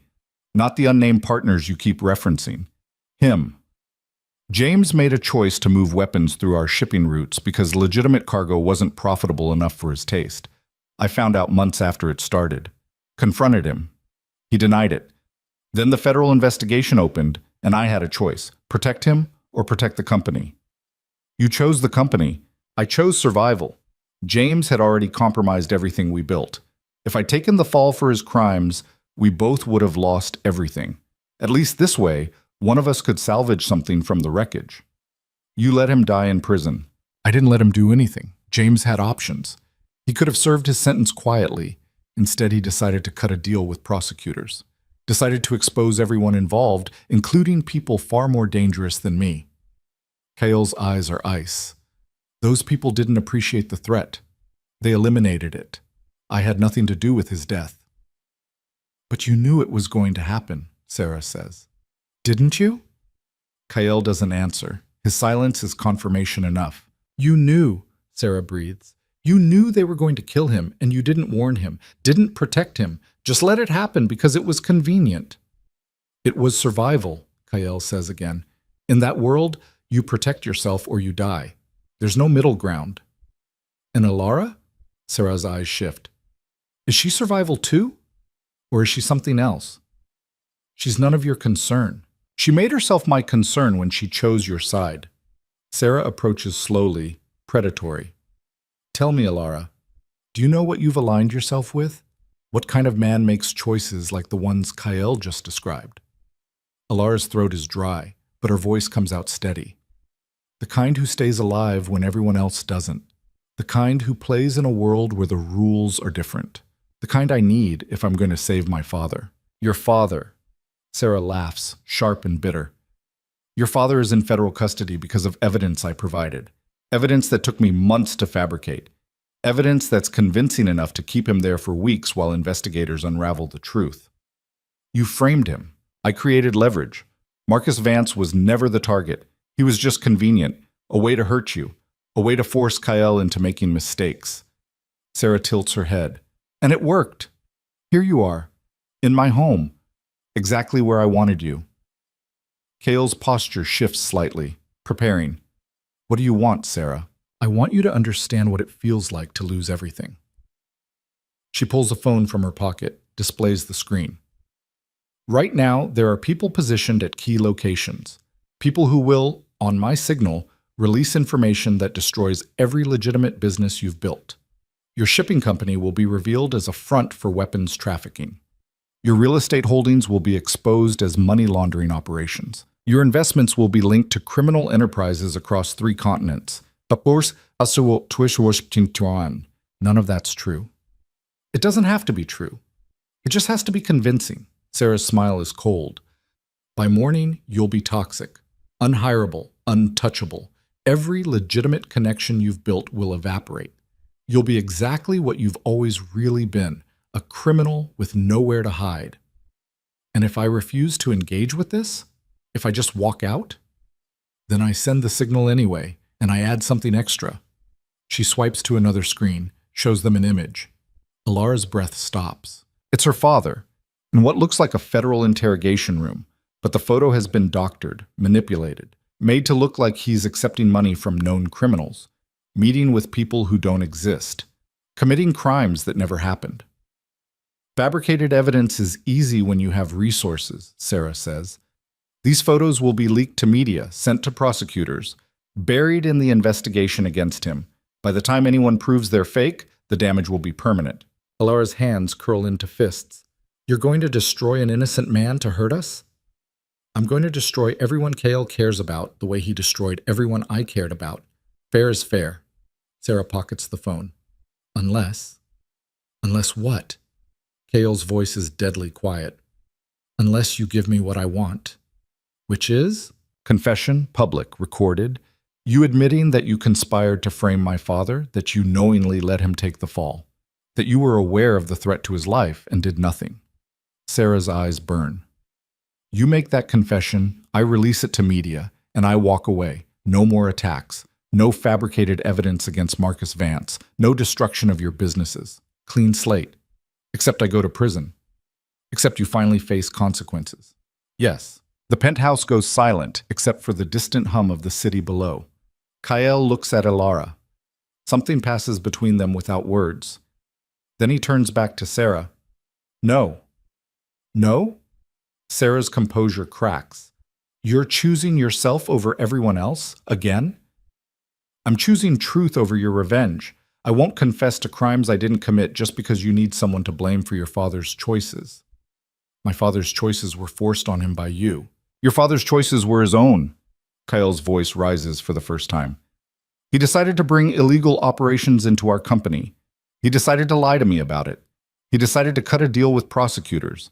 And you decided to have him killed before he could expose your network.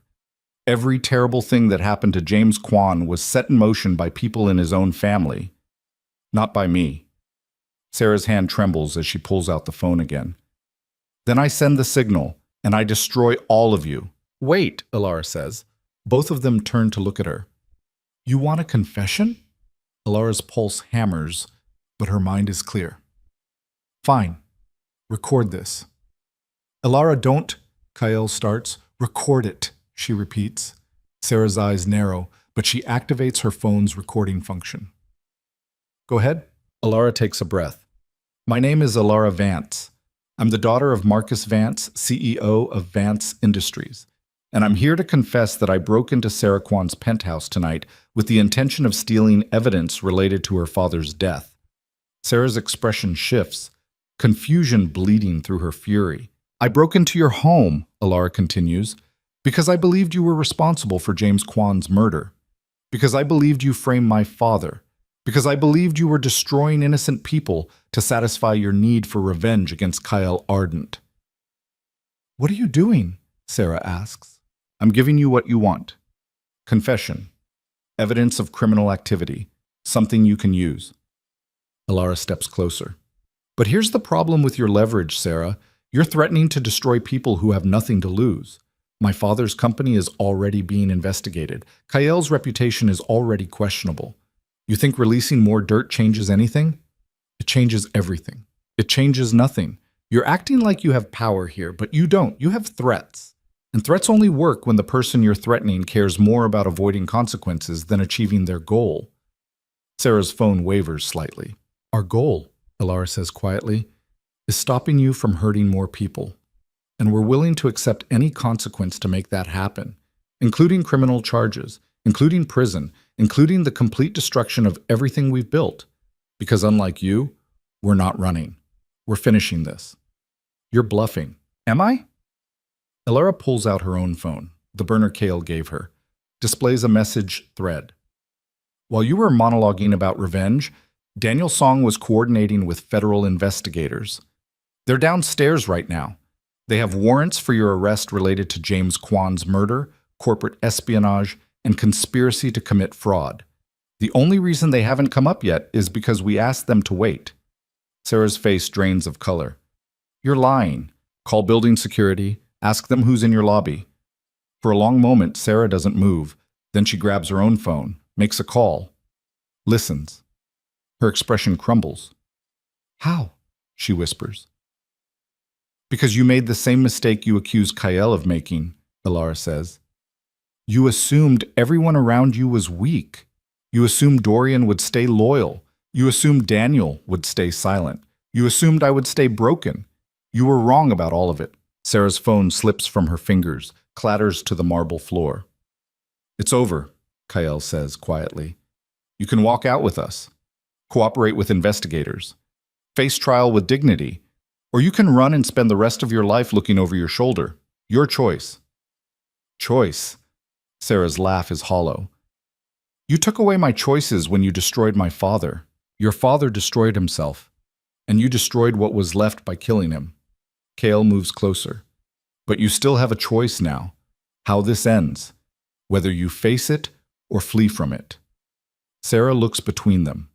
At Alara, standing firm despite everything. At Kyle, offering something that might be mercy or might be another trap. Then she looks at the windows. At the city 43 stories below. Don't, Alara says, reading her intention. Why not? Sarah's voice is empty. I've already lost everything. My father, my company, my future. What's left? Life, Alara says. The chance to rebuild. To be something other than revenge. You don't understand. I understand better than you think. Alara's throat tightens. I stood at an altar watching my entire future collapse. I thought that was the end, that I'd lost everything. But I was wrong. It wasn't an ending. It was a choice point, and I chose to become something different than what I was. You chose to become a criminal's wife. I chose to fight back, to stop being passive, to take control of my own story instead of letting other people write it for me. Alara extends her hand. You can make the same choice, right now. Come with us. Face what you've done. And maybe, eventually, build something that isn't just destruction. Sarah stares at Alara's hand. The moment stretches. Then she moves, not toward Alara, but toward her desk. Her hand reaches for the drawer. Kale reacts instantly, crossing the space between them, grabbing her wrist before she can pull out whatever she's reaching for. Let go, Sarah hisses. Not until I know what you're going for. Let go! They struggle. Sarah's other hand claws at Kael's face, drawing blood from his cheek. He doesn't release her wrist. Alara rushes forward, opens the drawer herself. Inside, a handgun. She pulls it out, checks the safety, removes the magazine, makes it inert. It's over, she says again. Sarah stops fighting, collapses against the desk, her perfect composure completely shattered. I just wanted him to pay. For everything. For all of it. He is paying, Kael says quietly, releasing her wrist. He's been paying for 5 years, living with the knowledge that his choices destroyed his partner, that his survival came at someone else's expense. You think I don't carry that? You don't act like you carry it, because the alternative is drowning in guilt that changes nothing. Kael steps back. Your father's dead. James is dead. Nothing we do brings them back. The only choice left is whether we let their deaths define us or whether we build something that gives their loss meaning. Sarah laughs, bitter and broken. You sound like you're trying to convince yourself. Maybe I am. The admission hangs in the air, then footsteps in the hallway. The elevator opening. Federal agents flooding into the penthouse with weapons drawn and badges displayed. Sarah Kwan, one of them says, you're under arrest for conspiracy to commit murder, corporate espionage, and fraud. You have the right to remain silent. The Miranda rights continue, but Alara stops listening. She watches Sarah being handcuffed, led away, her white suit standing out against the agent's dark tactical gear. At the elevator, Sarah looks back, meets Alara's eyes. No words pass between them, just recognition. Two women who made different choices when their worlds collapsed. Two different outcomes. The elevator doors close. Kael touches Alara's shoulder. You okay? No. She turns to face him. But I will be. Another agent approaches. We'll need statements from both of you, and Mr. Song is waiting downstairs with additional evidence. Of course, Kael says. Whatever you need. The agent nods, moves away to coordinate with his team. Alara and Kael stand in Sarah's destroyed kingdom, surrounded by the aftermath of choices made and prices paid. Your father, Kael says quietly. With Dorian cooperating and Sarah in custody, the charges against him should be dropped within 24 hours. Should be. Will be. I'll make sure of it. How? I have lawyers, resources, connections. He meets her eyes, and a personal stake in making sure Marcus Vance knows his daughter saved him. Alara's throat tightens. What happens now? To us? That depends on what you want. What I want. She laughs, exhausted. I don't even know anymore. Then start with something simple. Do you want to stay married to me? The question is so blunt it startles her into honesty. I don't know. Maybe. If it means something real instead of just a transaction. What would real look like? Partnership. Actual partnership. Not you making decisions and me following. Not me being leverage or protection or any of the strategic things you married me for. She searches his face. Can you do that? Can you be in something where you're not controlling every variable? Kael is silent for a long moment. I don't know, he says finally. But I'm willing to try, if you are. It's not a declaration of love, not a promise of happily ever after. It's honest, real, flawed, just like everything else in this mess. Okay, Alara says, let's try. The federal agents finish processing the scene. Alara and Kael give their statements, providing evidence Daniel collected, corroborating Dorian's testimony. By the time they leave the Monarch Tower, dawn is breaking over the city, pink and gold light painting the glass buildings, making everything look clean and new despite the chaos underneath. Daniel meets them on the street, looking exhausted but satisfied. The evidence went through. Sarah's being charged with first-degree murder. The case is solid. And my father? Alara asks. Released an hour ago. All charges dropped. He's at home. Probably asleep. Daniel manages a tired smile. You should go see him, soon, before the media circus starts. I will. She pauses. Thank you for everything, for risking your family to do the right thing. Wasn't much of a risk in the end. Sarah's leverage evaporated the moment she was in custody. He looks at Kael. We're square now. The debt's paid. Kael nods. It's paid. Daniel walks away, disappearing into the early morning foot traffic. Alara turns to Kael. Debt? Long story. I'll tell you later. He checks his phone. I need to deal with my businesses. Make sure Sarah's final attacks didn't do permanent damage. It'll take most of the day. And tonight? Tonight we figure out what comes next. He touches her face, gentle. Together. Actually together this time. She leans into his hand. Okay. He kisses her. Not claiming, not possessive, just connection. When he pulls back, his eyes are softer than she's ever seen them. Go see your father. Make sure he's okay. Then come home. Home. The penthouse, your apartment, wherever you want home to be. We'll figure it out. Alara nods. Watches him walk away, the dragon tattoo just visible above his collar, the morning light catching silver in his hair. Then she gets in her car and drives to her father's house. Marcus Vance answers the door looking hollowed out, exhausted, older than she's ever seen him. Alara. His voice breaks. I'm so sorry. For everything. For not believing you about Dorian. For being blind to what was happening. Stop. She pulls him into a hug.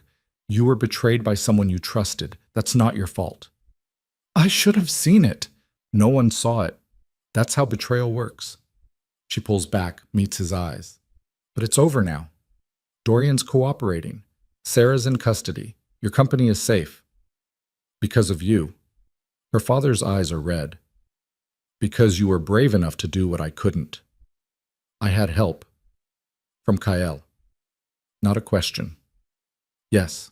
Her father is silent for a moment. Then, I was wrong about him, or at least I was incomplete in my understanding. He's not a good man, but he's not the villain I thought he was either. No, Alara agrees. He's something more complicated. We both are. Are you staying married to him? I think so. We're going to try to make it real. Actually real. Do you love him? Alara considers the question honestly. I don't know yet, but I respect him. I trust him.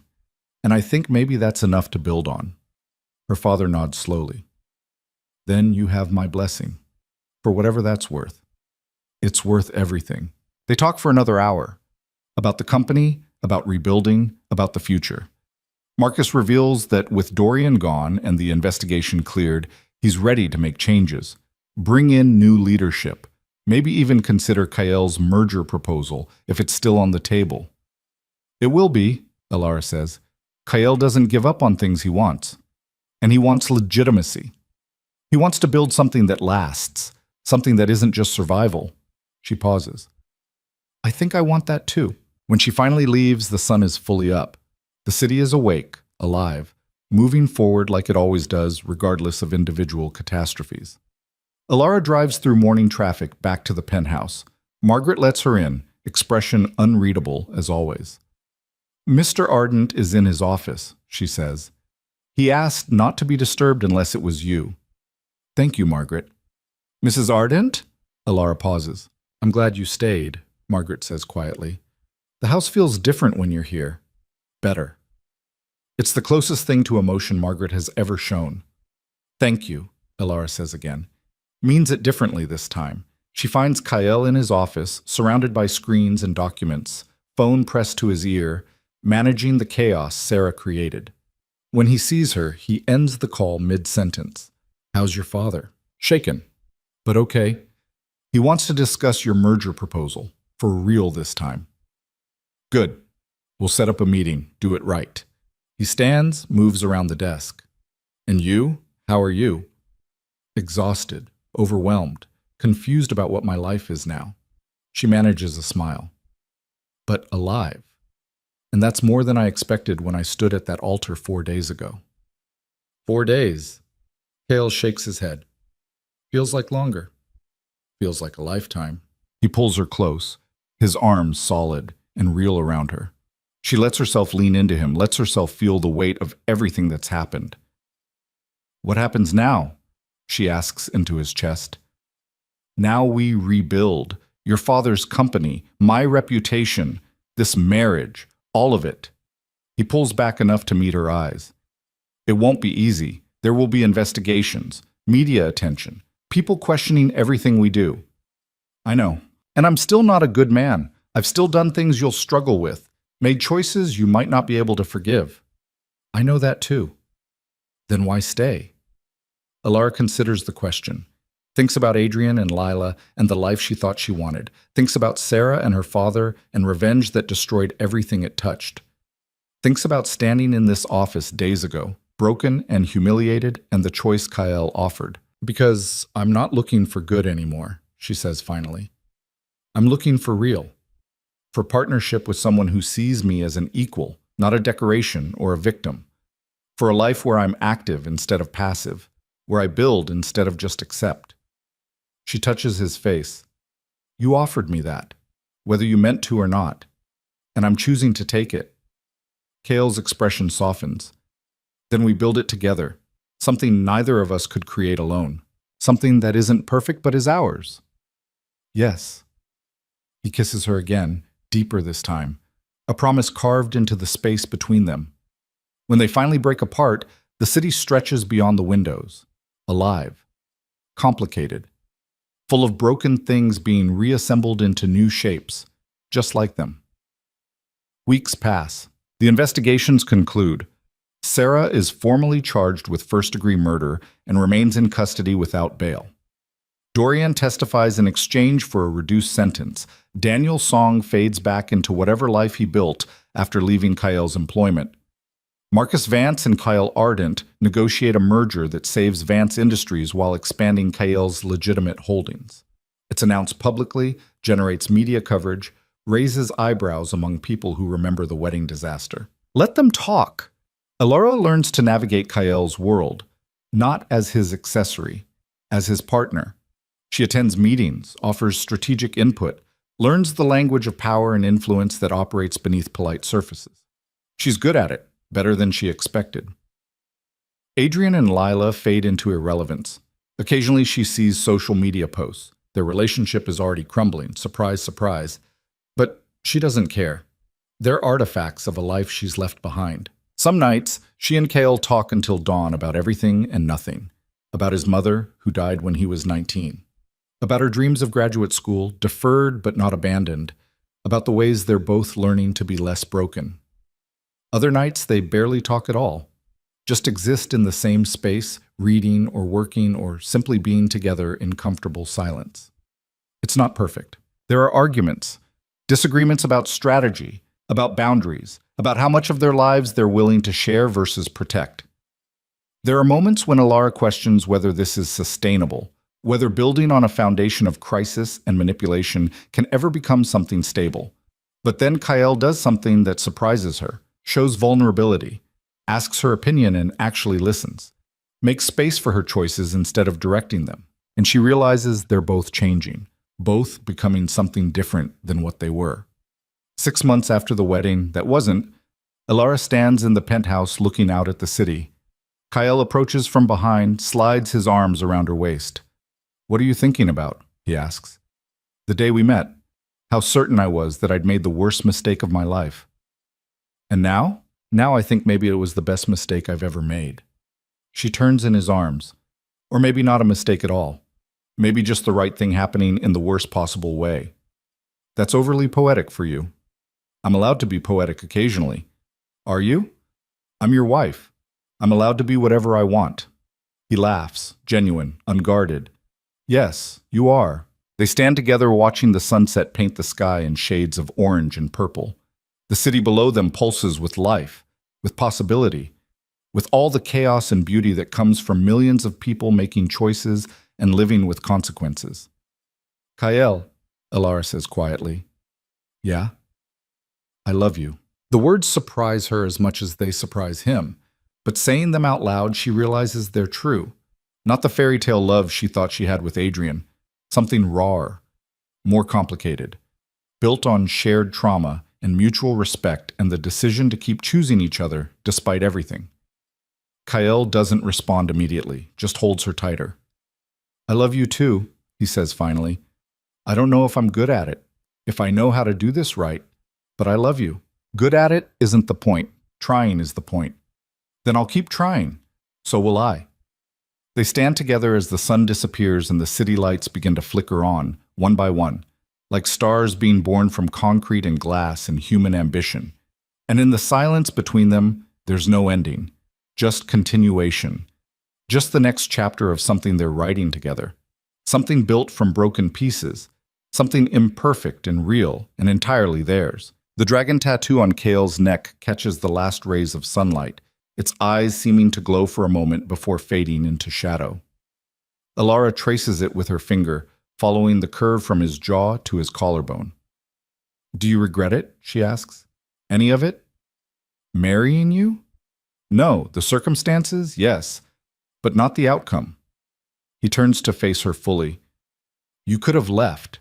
Multiple times. You chose to stay. That means something. It means I'm either incredibly brave or incredibly stupid. It means you're a survivor, like me. He touches her face. We recognize each other. That's why this works. Maybe he's right. Maybe they're both survivors of different catastrophes, finding something solid in each other's wreckage. Maybe that's enough. The city spreads below them, indifferent to their small story. Tomorrow there will be meetings, negotiations, the ongoing work of building empires from salvaged pieces. There will be challenges, complications, moments of doubt. But tonight there's just this. Two people who found each other in chaos. Two people who chose to stay. Two people building something that doesn't have a name yet, but feels like home. And in the end, maybe that's all anyone can hope for. Not perfection, not fairy tales. Just the courage to stand in the ruins of what was and build something new. Just the strength to choose partnership over isolation. Just the faith that broken things can be reassembled into shapes that are stronger than the original. Alara Vance, now Alara Ardent, really and truly, stands in the penthouse she shares with her husband and thinks about the girl who stood at an altar waiting for a future that never came. That girl is gone. In her place is someone harder, sharper, more aware of the cost of everything, but also more alive than she's ever been. Come to bed, Kael says, pulling her toward the bedroom. In a minute. Alara. 1 minute. I just want to remember this. Remember what? What it feels like to be exactly where I'm supposed to be, even if I never planned to be here. Kael smiles, pulls her close. Then remember it, and then come to bed. She does. And somewhere in the city below, life continues. People make choices, face consequences, build futures from whatever pieces they're given, just like everyone always has, just like everyone always will. The story ends, but the life continues, and that's enough.